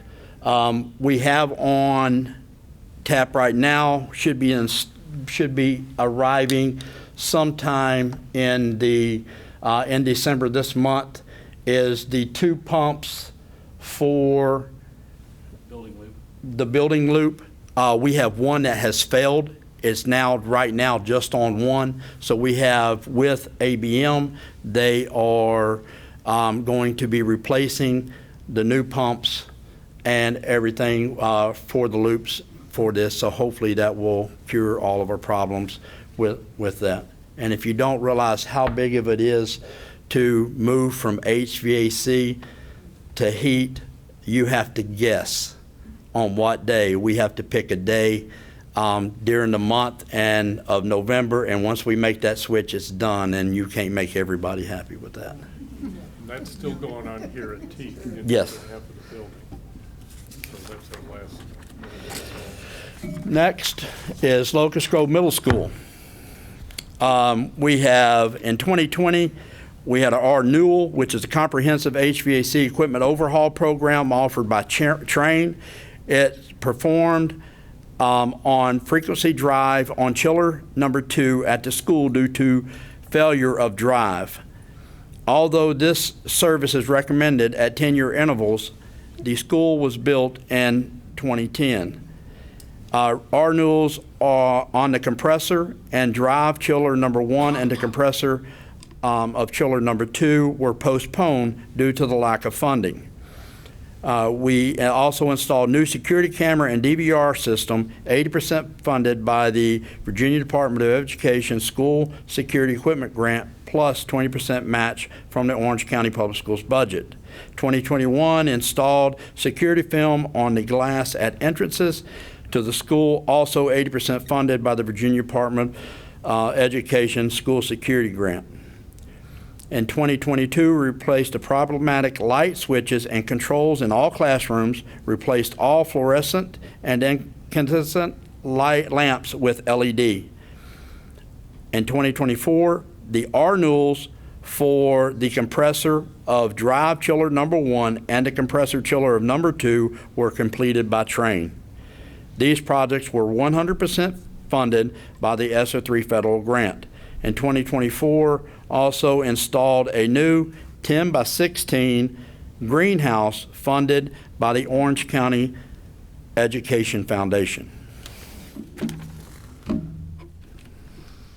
I think we have pictures of the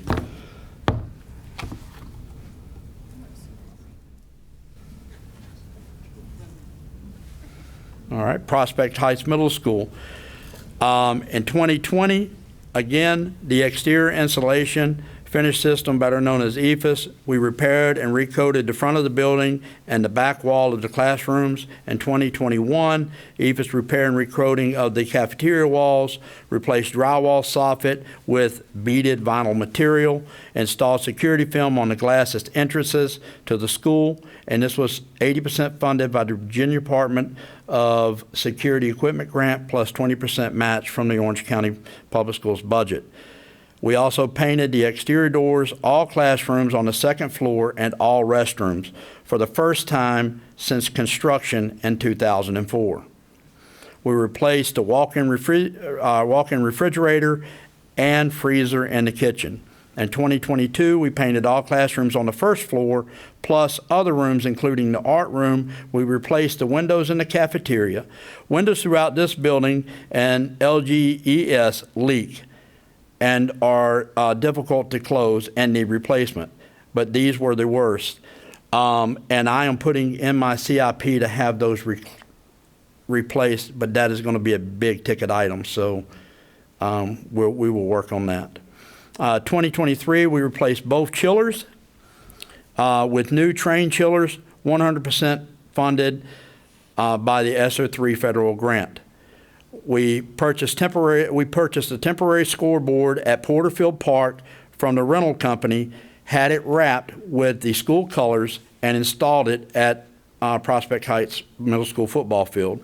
On 2023-24, the energy savings performance contract with ABM. We also installed replaced the non-LED lighting with the new LED lamps, plus the older plumbing fixtures with water-saving fixtures, and changed out the transformers with more efficient equipment. In 2024, utilized the federal grant funding to purchase and install an outdoor classroom pavilion on the hill behind the school adjacent to the softball field. This project also included a modular restroom facility similar to those at Porterfield Park and eliminated the needs for porta-johns. In 2024, we also installed a 10 by 16 greenhouse funded by the Orange County Education Foundation. New chillers and the EFS. Orange County High School. 2019, new security camera and DVR system, 80% funded by the Virginia Department of School Security Equipment Grant, plus 20% match from the Orange County Public Schools budget. In 2020, we purchased and installed bottle fillers to replace the conventional drinking fountains, providing filtered water to overcome concerns about the municipal water from RSA, and 2, elimination of health concerns from drinking fountains. These were also implemented at other schools from 2020 on. Install new aluminum ramp system and replace sidewalks in front of the Hornet Sports Center. Applied a 50 mil silicone coating to most of the existing roof of the main building and installed solar panels. The roof covering is again covered by a 25-year warranty. In 2021, we installed new railings on the bleachers at the Hornet Sports Center to meet the ADA requirement. Bleachers were replaced in 2017. 2022, installed a new greenhouse after existing greenhouse was damaged in a storm. We added water, electric, and propane for heat. In 2023, installed segmental block retaining wall beside stairs outside the Hornet Sports Center to eliminate the erosion problems and improve curb appeal. We also repaired and recoated the EFS on the exterior of the building, including all front elevations plus sides and the rear accessible ground level. Renovations and alterations to the administrative and guidance offices, suites, and some classrooms, including special education. We painted the main hallway and several stairways with the new color scheme, navy and orange stripe. 2023-24, the energy savings performance contract with Phase 3. The non-LED lighting was replaced by new LED lighting, and older plumbing fixtures replaced with water-saving fixtures in the schools for county water. Also replaced older transformers with the new efficient equipment. 2024, they sent a security vestibule enabling visitors to enter the reception area while being screened prior to accessing the rest of the building. And we removed and replaced the paving, surface, and fencing and all the nets for the 6 tennis courts, and which 4 were unplayable, and added 12 pickleball courts.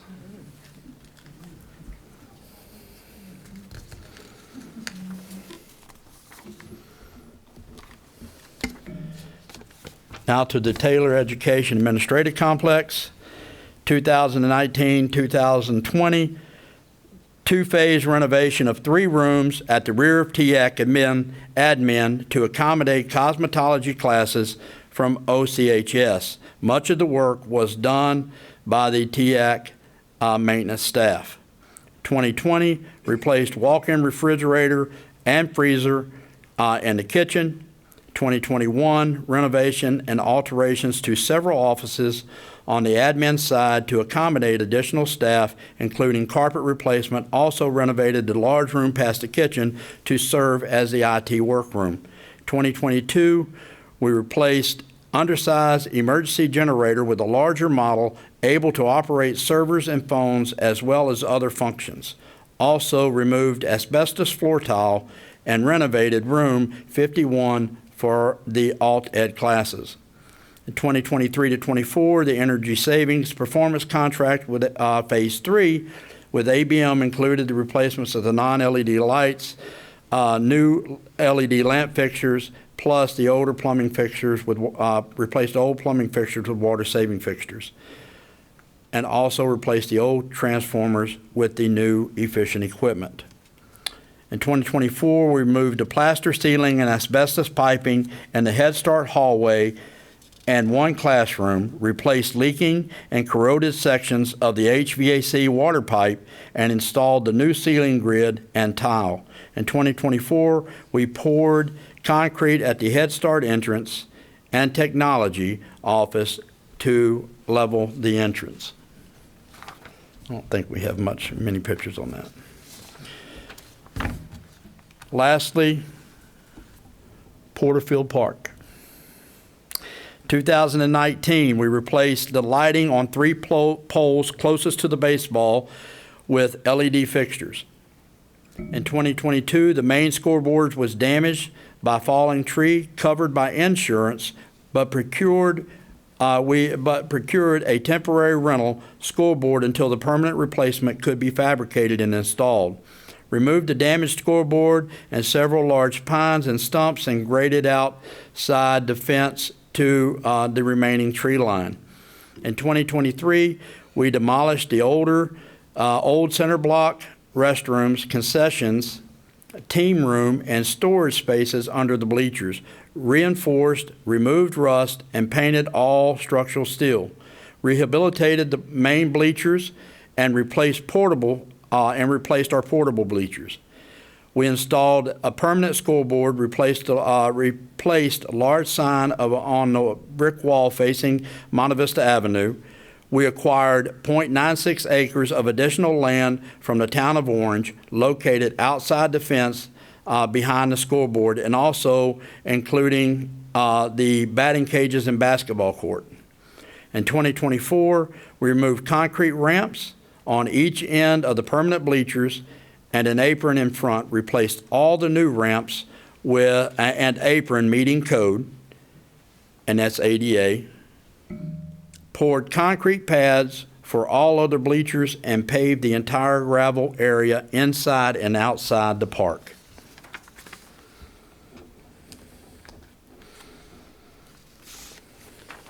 That looks really good. That was a quick 3 hours, wasn't it? No, I said that looks really good. It does. It does. It looks does. really It good. is a total transformation of that park. You have any questions? No, sir. Thank you for being here. All right, thank you. I do have questions. Excuse me, I'm sorry. Oh, that's fine. Sorry. That's okay. I misunderstood you. First of all, I would once again like to thank Mr. Arnold and recognize all the hard work that he has put in prior to his retirement, and working with you and Marshall to continue the transition and make sure that everything is maintained appropriately here in our division. I would also like to just ask, were all of the different projects that were presented tonight, were those pre-planned things on like a deferred maintenance schedule? How are those decisions made? So it's a great question. For your chillers, they look at the hours, okay? And with the amount of hours, a lot of times Doug had previously pointed out that we needed to do a lot of these things, but we were waiting on funding. So it was really awesome that we got a lot of ESSER funding and COVID funding, or we still would not have those projects completed. Doug, anything to add to that? That's the biggie right there, is the funding, that we were able to procure and get these things done in more of a desirable schedule instead of having to wait till everything breaks. So, Yeah, some stuff breaks, and then all of a sudden you're there and you're having to make like a hole in the water tower. But when it's 20 years old and you know it's going to break and you still Yes. can't replace it proactively, it's very frustrating. So I would absolutely recognize and appreciate the fact that you have leveraged the federal funding that was available to you. You have went out and you have gotten energy savings grants to assist with some of these projects. Just very, very good management of public funds, and appreciated it definitely by that. I would also recognize the energy savings opportunities and what you have contributed to that, and the water. That was amazing. Finally, do you get a specific amount dedicated from our County Board of Supervisors on an annual basis, or is it dependent on the needs and the requests submitted by the division? I can answer that one for you. We had been level funded on the CIP side for how many years?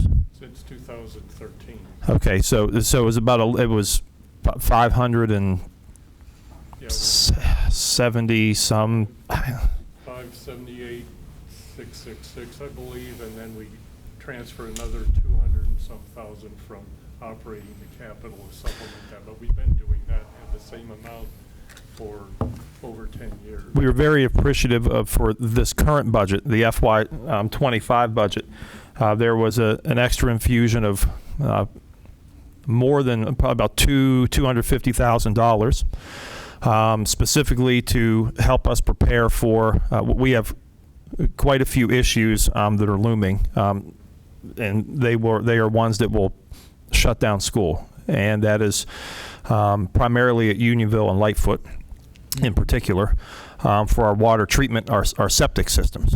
Both of them need to be replaced.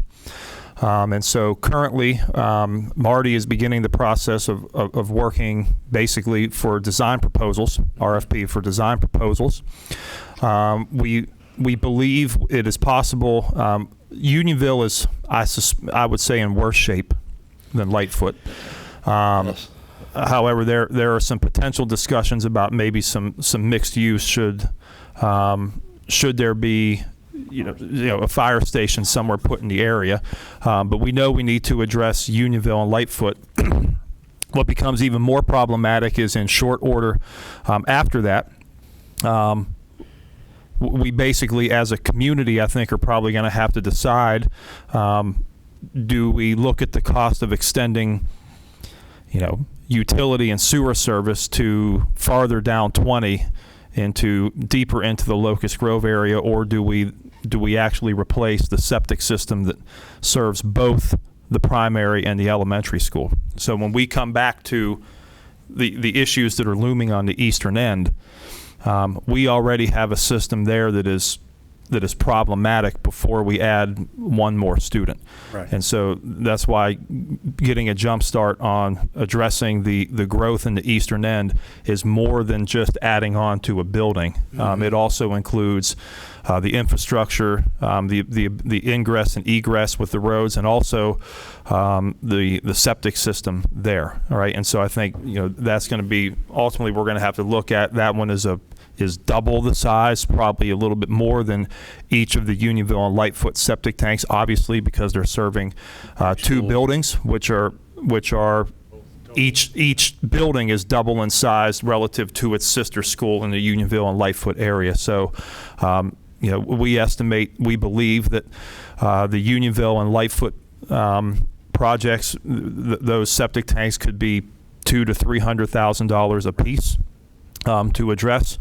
And so it is probably not far out of the realm of possibility that the primary and elementary school could be $500,000 plus to address. So these are some considerable CIP looming targets that we know we're going to have to begin to plan for.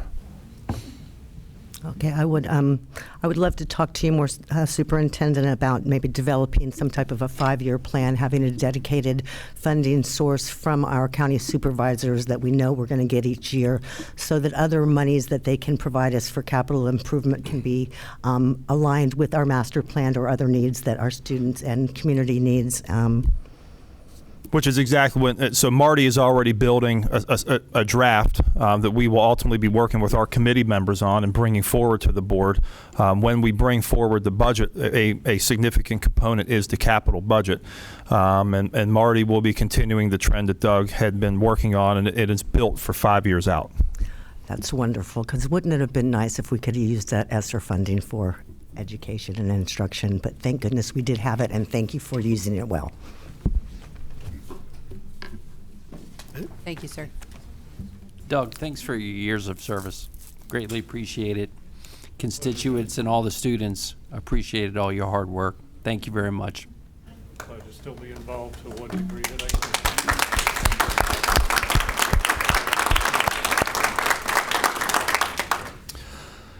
can. Moving on to recommendations, we have two short ones this evening.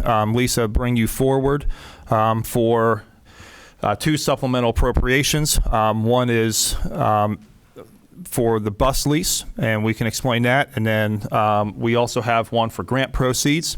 And I see Susan making her way to the podium so she can supplement the information as far as the behavioral health and development grant, which is targeted towards student health and particularly screen time and reducing screen time. So, Lisa, I'll turn it over to you, particularly for the bus lease proceeds. Okay, bus lease proceeds, an increase of $78,152 in revenue and expenses.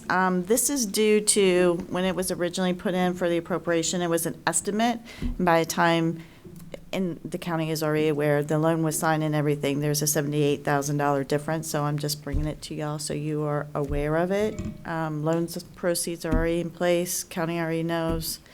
It was just timing of the estimate and the signed loan. And Susan, if we bring forward some information about the grant proceeds, I think Dr. Brooking kind of led this charge to get this grant. We're pretty excited if you want to explain that briefly. Sure. Yep. And you got the amount? Okay. It's approximately $158,000. Dr. Nora Brooking, we had the opportunity to attend the Mental Health Adolescent Youth Wellness Summit that was November 21st in Richmond, attended by the Governor, the First Lady, Secretary of Education, as well as renowned experts from across the state and the nation, talking about student and adolescent wellness and mental health. And so through that, we received a grant for $158,000.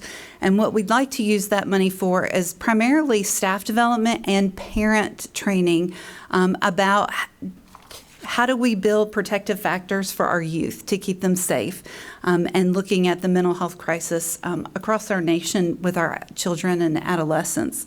And so we have planned quite a few things as far as even, a convocation speaker to really work with our staff, getting us off the ground in the fall, but also the parent trainings about screen time and protective factors and how do we build those so that we can keep our children safe. We've also put in some money for Kindness Week and some Calm Down kits for different classrooms, as well as scholarships for outpatient counseling. We're looking at what are some different ways that we can offer outpatient counseling. There's never enough.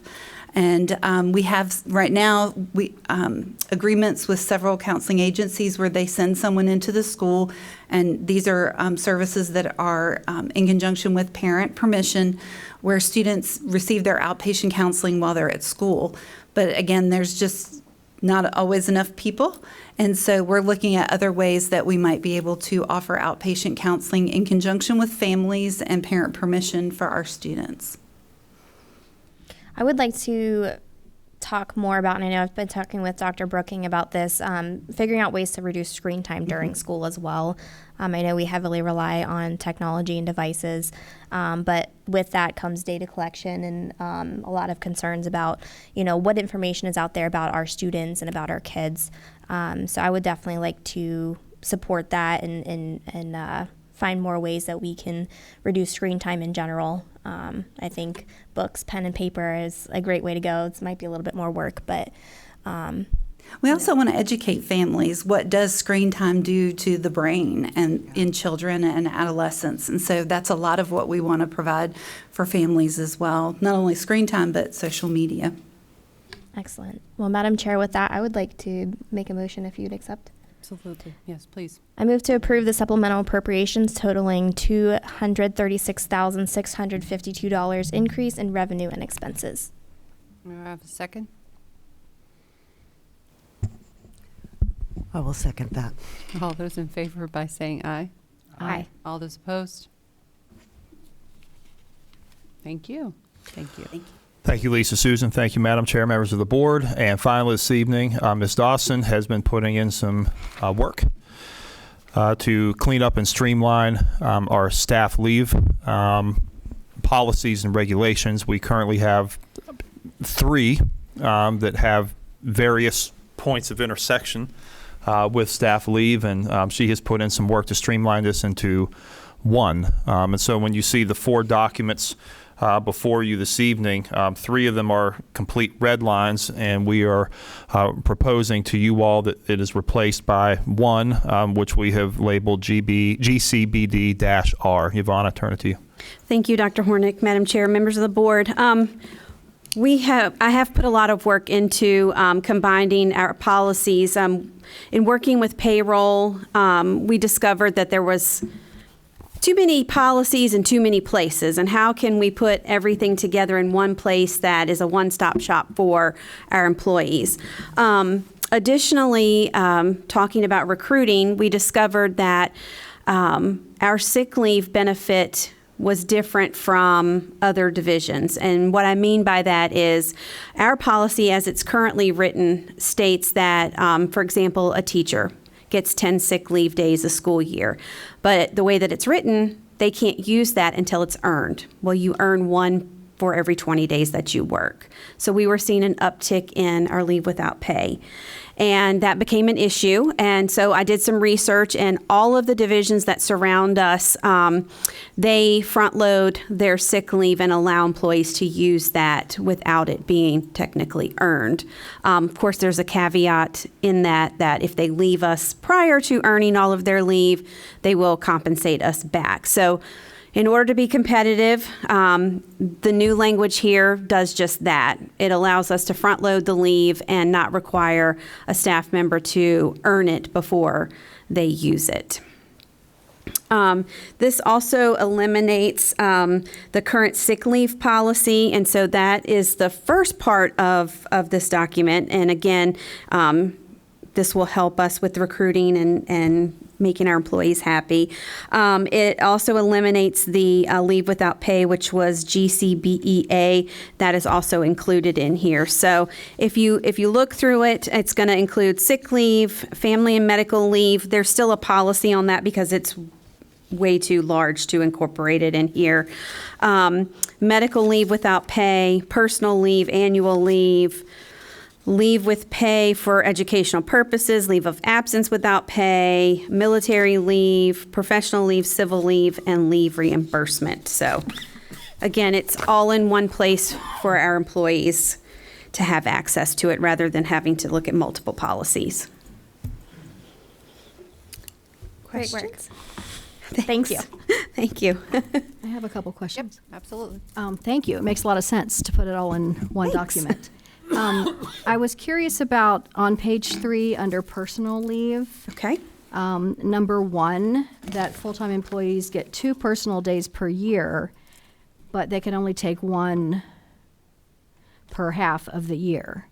That's very different than what's been my experience, and I'm thinking of, if there's a family wedding in Alabama and they need both days at the same time, why do we restrict it to you can only take 1 between January and June and the other between July and December? It just seems odd to me. Is there a so are you just to looking at avoid- number 1 under personal leave?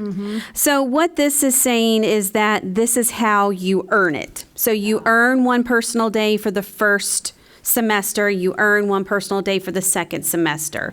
So this leave But it can be used It can be used. together? Yes. Okay. Yes, ma'am. Thank you for clarifying. Sure. I just misread what I was looking at. And the other one is on page 5 under civil leave.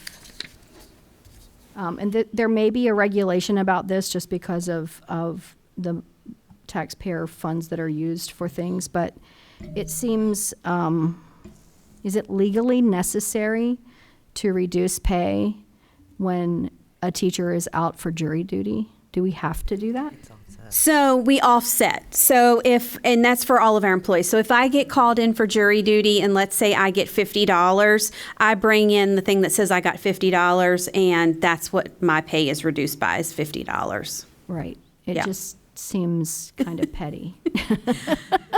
Because I know how much personal money and personal time our teachers are putting in. So to say, you went and did civil service jury duty, but now you got to give us that money Yeah. back. I And just that's like to one make that a perk. That's one policy that I looked at in depth because I thought we were a little too lenient on the fact that if you get subpoenaed to court, we can't charge you a leave day, even if it's unrelated to Orange County Public Schools. But that is how it is. And funny enough, they all say the same thing. You'll reimburse. Now, is it related to gift of public funds? I don't know. I don't know. Do you want me to? I can look into it more. I don't mind looking into it more to see, but yeah, it's been like that since I've been here. I'm trying to think of a reason. Let's discuss it more. I mean, this is obviously just for a first read this evening. Questions that popped out. Sure. Well said. We can absolutely take a look. Absolutely. Yeah, absolutely. If there's any way that we can make it better for our folks, I'd much rather do that. Yes, ma'am. Yes. Thank you. Okay. Good find. Thank you. Okay. Thank you, Madam Chair, members of the board. All right, we'll skip over number 8 and move on to board member comments. Is there any future agenda items that we need to add for? Madam Chair, I failed last meeting to pass along to you that Mrs. Harrington requested a report from our student representative as a future agenda item. I apologize. It's all right. It happens. So could we do that, please? Thank you. Thank you very much. We also had all of our policies that we were discussing over the summer. We were planning on having that come through in January. I believe that was the second meeting in January, though, that we were going to discuss that. And so I don't want it to get lost, but I also would like to add JFCG to that list of policies. Okay.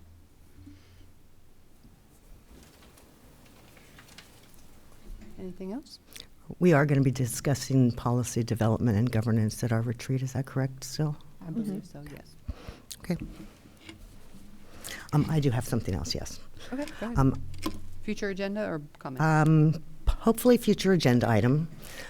The superintendent, you may remember we had an opportunity to see a really great presentation on parent education relative to vaping. Mm-hmm.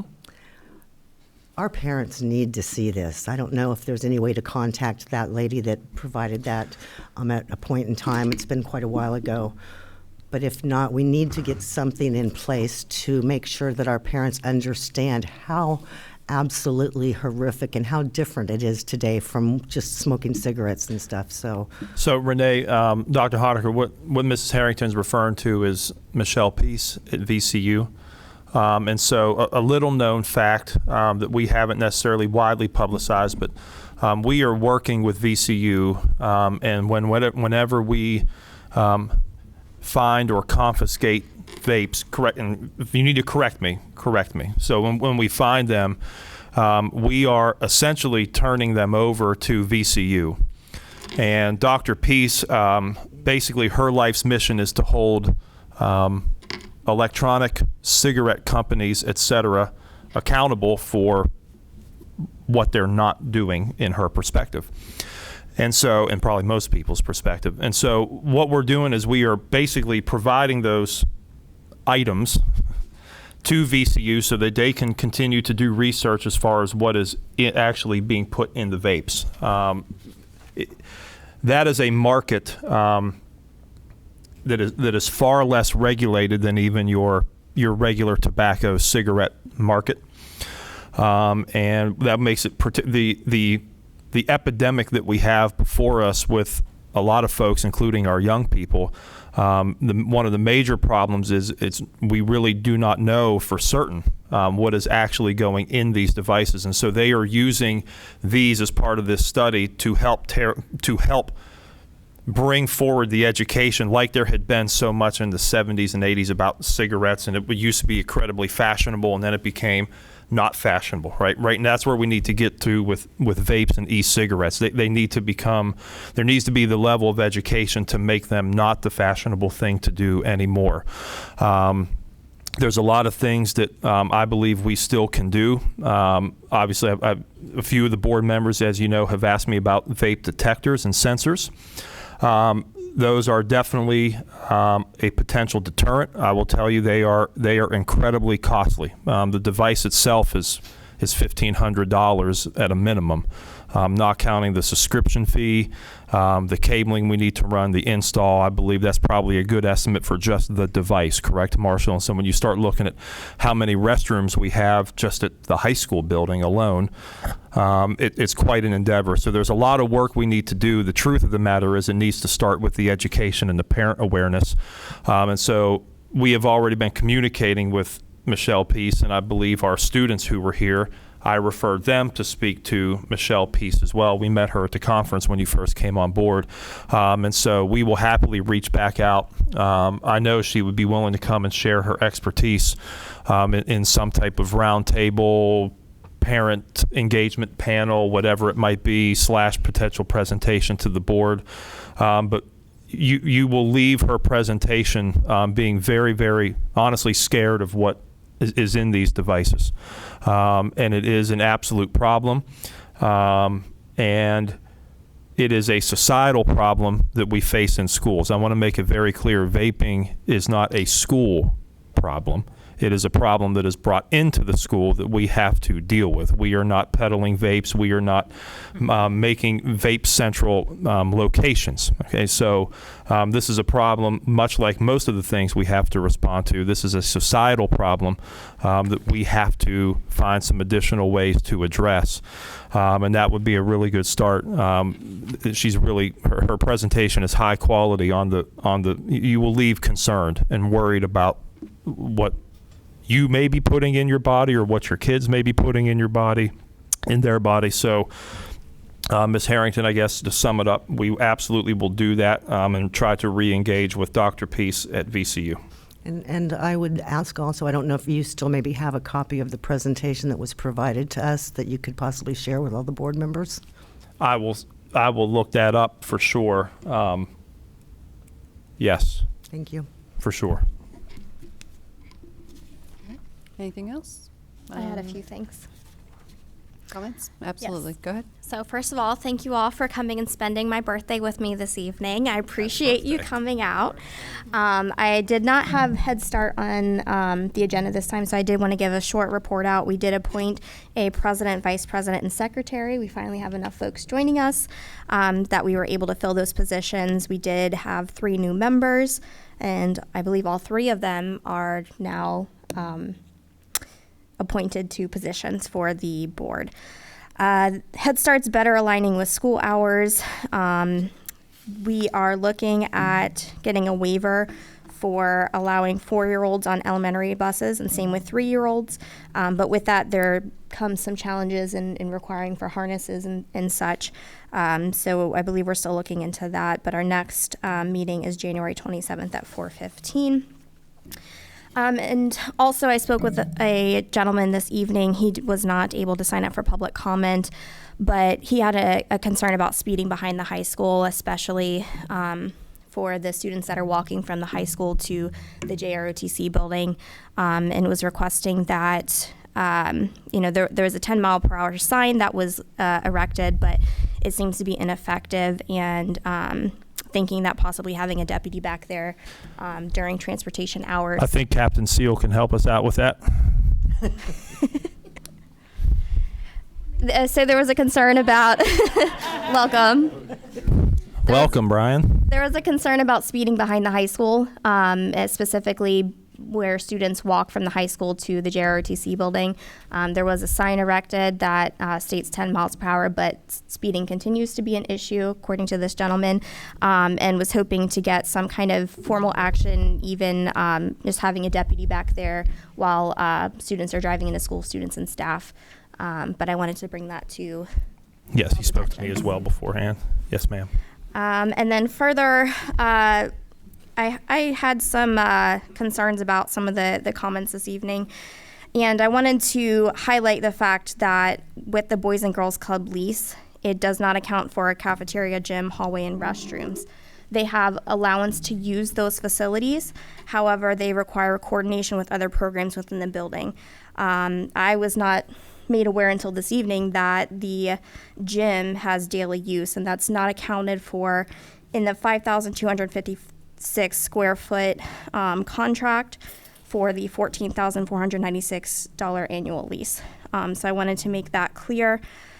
Additionally, at Teak, we already have students that are cohabitating the space. We've got pre-K. We also have CTE classrooms and alt ed. So we do have older and younger students mingling, although I do believe those spaces are kept separate. And then finally, one of the biggest issues that we've heard is that board members are going off and doing their own thing and, having 5 individual bosses to 1 employee. However, there have been multiple times where staff has been asked to do certain things. For example, looking into Teak facility further. But when speaking with other officials, we've been told that Teak was off the table. And so that was a reason why that option was no longer explored. And so I want to personally thank Chair Anderson for taking your time and your expertise in getting plans together so we can discuss this. There has been no opportunity for a presentation, and so I do believe it is fitting to talk about it on Friday in accordance with the other items that we're going to be talking about at our retreat. But I wanted to highlight some of those things because I wanted to make sure that the air was clear and we knew fact from opinion. Appreciate that. One quick thing. The only thing I would say is TEC has been studied multiple times and a budget has been put together. Layout has been done. So it's not that it hadn't been looked at. And I hope it sounded like we were asking for something from the administration we weren't getting. That isn't what you were saying, or that is what you were saying? That is what I was saying, yes. From this administration? Yes, I asked what further things that we could do back in June or July and was told nothing, and there was not a follow-up. So I don't want to put anybody on the spot, but I do want to highlight the fact that there have been requests that have not been fulfilled, and this request was separate from the study that was done back in October. This is a completely different, though it uses the same property, it uses a different idea, and that was not explored. Okay. Chair Anderson, may I? Yes. I want to admit that I am very, very disappointed that we were not able to make a decision tonight on our CTE facility. I apologize to those present. I apologize to our constituents that they were told we would be making a decision this evening. I heard what everyone said this evening. I appreciate the input, the feedback, the suggestions, and the criticism. I'm very concerned about the transparency with which this board operates or does not operate. I'm very concerned about the ethics and integrity that exist within the students, within the decisions and the processes that we are entrusted with to support our students' education. This should not be political. We should not have a perception of delay tactics being used in order for promises made to turn into promises kept. I look forward to having further conversation with the whole board this Friday. As Ms. Quintern just said, she has, I believe, concern that things have not been followed up based on her requests. I would once again remind the board that we are only authorized by the Virginia state law to act as a full board. We do not direct things to happen outside of the public's knowledge. We do not direct our superintendent to do things that we have not discussed as a board. So again, I look forward to Friday. I hope that when we come back and have further conversations with the community, with our teachers, with our parents, that our decisions will be based on what is in the best interest of the students. So thank you very much. And once again, I apologize we weren't able to get there tonight. May I please speak? I will take full accountability for the delay. It was me. It was me who asked for the delay, and here's the reason. I've gone back through all of the studies back to 2009, 15 years, And I've said, why? Why 15 years have we waited and not moved forward on a facility? It's not fair to this community. It's not fair to the generations of students that we've left behind and not given these opportunities in jobs that are going to earn them a whole lot of money. I got an email today saying that, I don't know, Wall Street Journal or one of those papers said the millionaires of tomorrow are going to be our plumbers and our HVAC technicians. And we owe it to our students to get this done. Here's why I ask for a delay. And when I ask, it didn't strike me as being reneging on the promise from the last meeting, although I can understand your viewpoint. And I've heard you tonight saying that. However, I feel strongly that the time and effort that's been invested by individuals on this board to fully explore every option and every fiscally responsive way to go about this ought to at least be laid on the table for us to evaluate. So here is, as I understand it, I'm one member of a 5-member board. As I understand it, our opportunity on Friday to see what this latest proposal looks like. Is it feasible? We've heard tonight from Boys and Girls Club about the half of the gym, and as Ms. Quintern said, I was there. I saw the wonderful things going on in the gym.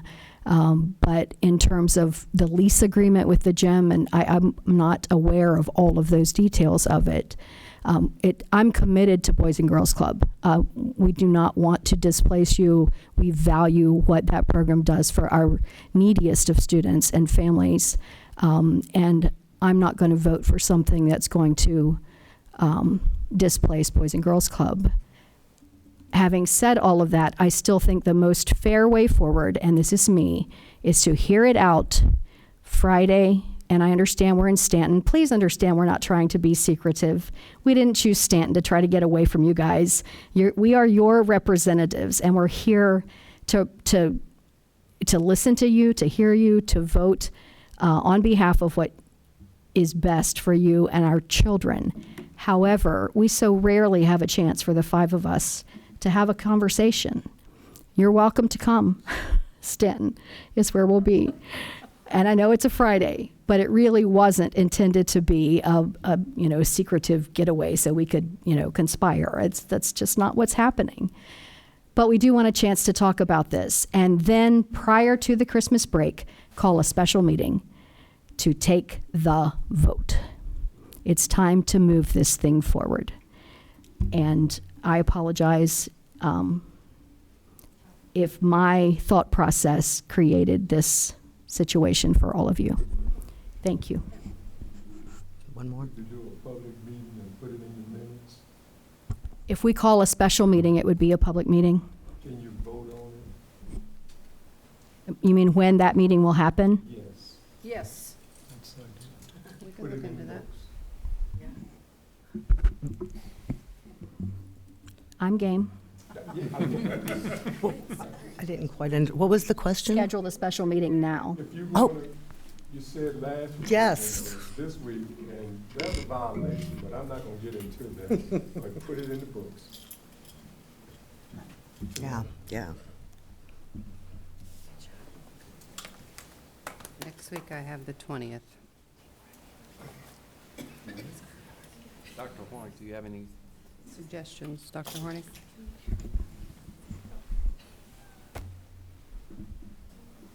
Students are done with school on the 18th? 19th. 19th, okay. Yes.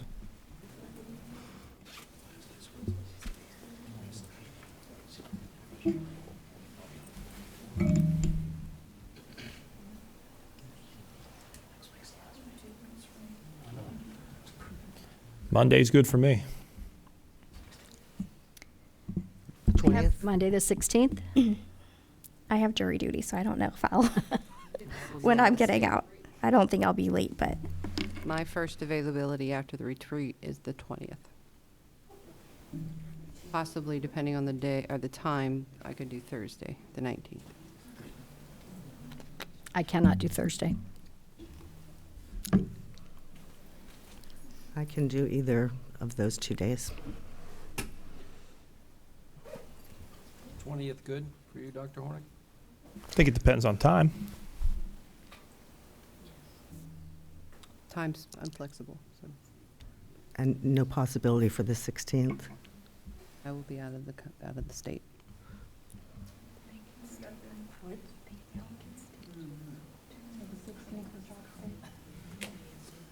Tuesday, the 17th, is that off the table? I won't be back. Still not back. You can have a special meeting at any time, right? At any time of the day? The times Yes, ma'am. work on the 20th. I was just wondering, as far as, were you all thinking, that's what I say, were you figuring a morning or an afternoon time, or? Whatever works. Okay. Yeah. Any time on the 20th is fine with me. Yes, ma'am. I would prefer later afternoon. What time? 4. 4 o'clock on the 20th. Be there. Does that work? Not particularly 4 o'clock exciting. On December 20th. Less than ideal. The way I understand it, we are going to be coming back on December 20th at 4 o'clock to make a vote on what we're going to go forward with the proposal for our CTE. Is that correct, Ms. Chair? Yes, that's the date that's thrown out there right now at 4 o'clock. Did everyone get that? Madam Chair, I believe that needs to be a motion to amend the calendar. But I don't know that that works for Dr. our Hornick. superintendent. Yeah. Would earlier Say again, Marty? What time do they get back on Friday? I would make a motion.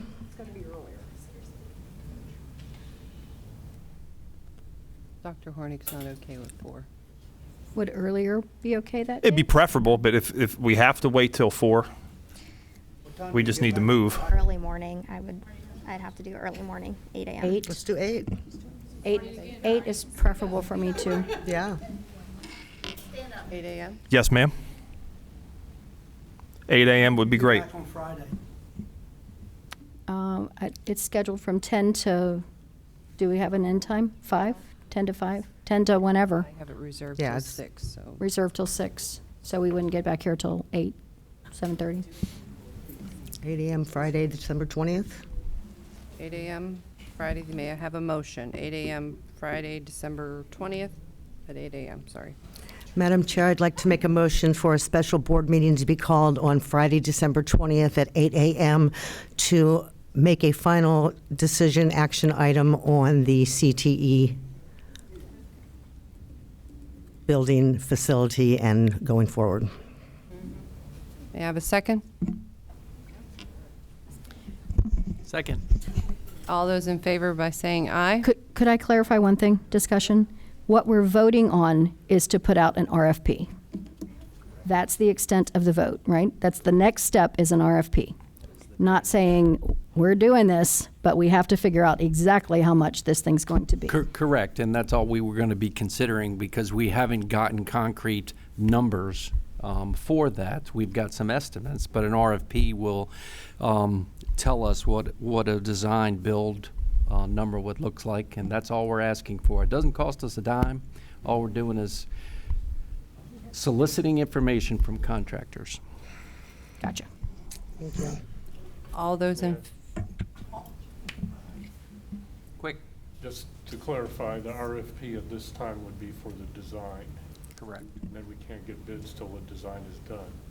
And We so may the- we may change it to a design build. That's That would be certainly- one thing that's another thing we will discuss. But to do that, you have to have your decision on which plan will proceed. Yes, sir. Thank you, Doug. thank you, Doug. Okay.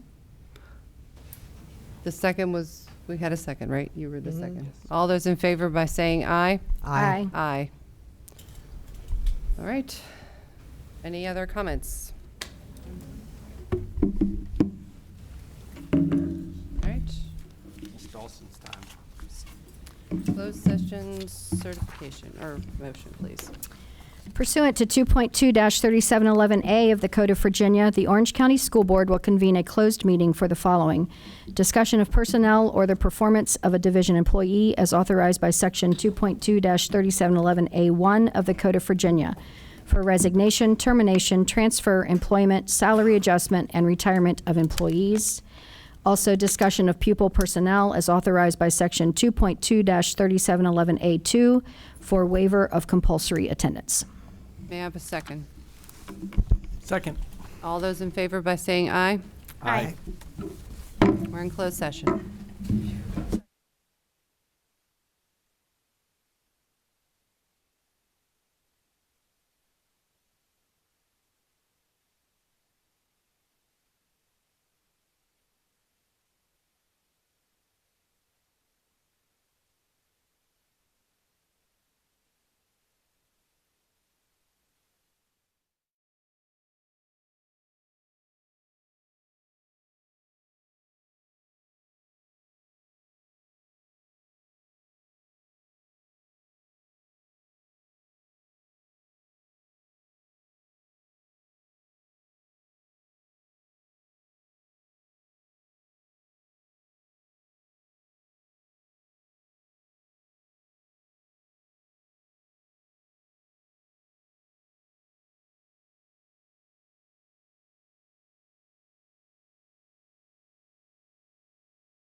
Ms. Dawson, may I have closed session certification, please?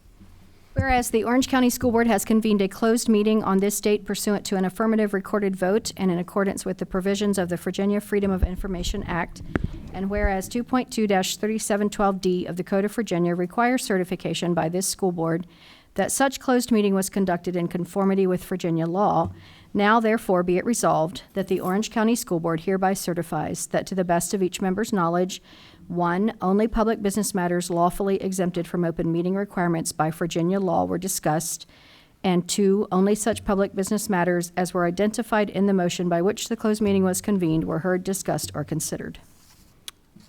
May I have a second? Second. Ms. Byram, may I have roll call, please? Yes. Mrs. Anderson? Aye. Ms. Dawson? Aye. Ms. Harrington? Aye. Ms. Quintern? Aye. Mr. Rickett? Aye. Madam Chair, the clerk certifies the vote as follows: 5 yes votes, no no votes. Resolution is approved by a 5-0 vote. Thank you. Dr. Hornick, deposition of personnel actions. Yes, ma'am. I recommend approval of the personnel actions as presented in closed session, please. May I have a motion, please? Motion to approve? Move to approve the personnel agenda, including resignation, employment, salary adjustment, and transfer, and extracurricular and coaching appointments. May I have a second? Second. All those in favor by saying aye. Aye. Aye. Dr. Hornick, deposition of pupil personnel. Yes, ma'am. Thank you. Recommend approval of the pupil actions as presented in closed session. May I have a motion, please? Move to approve the compulsory attendance exemption for pupil personnel numbered 2024-38, 2024-39, 2024-40, and 2024-41. May I have a second? A second. All those in favor by saying aye. Aye. All right. If there's nothing else, we're adjourned. Thank you.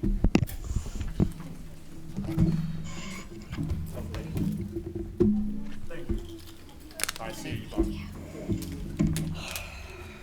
Have a good night, everyone. Good night, dear. Yes, please. Yeah, we can do that. I can park there.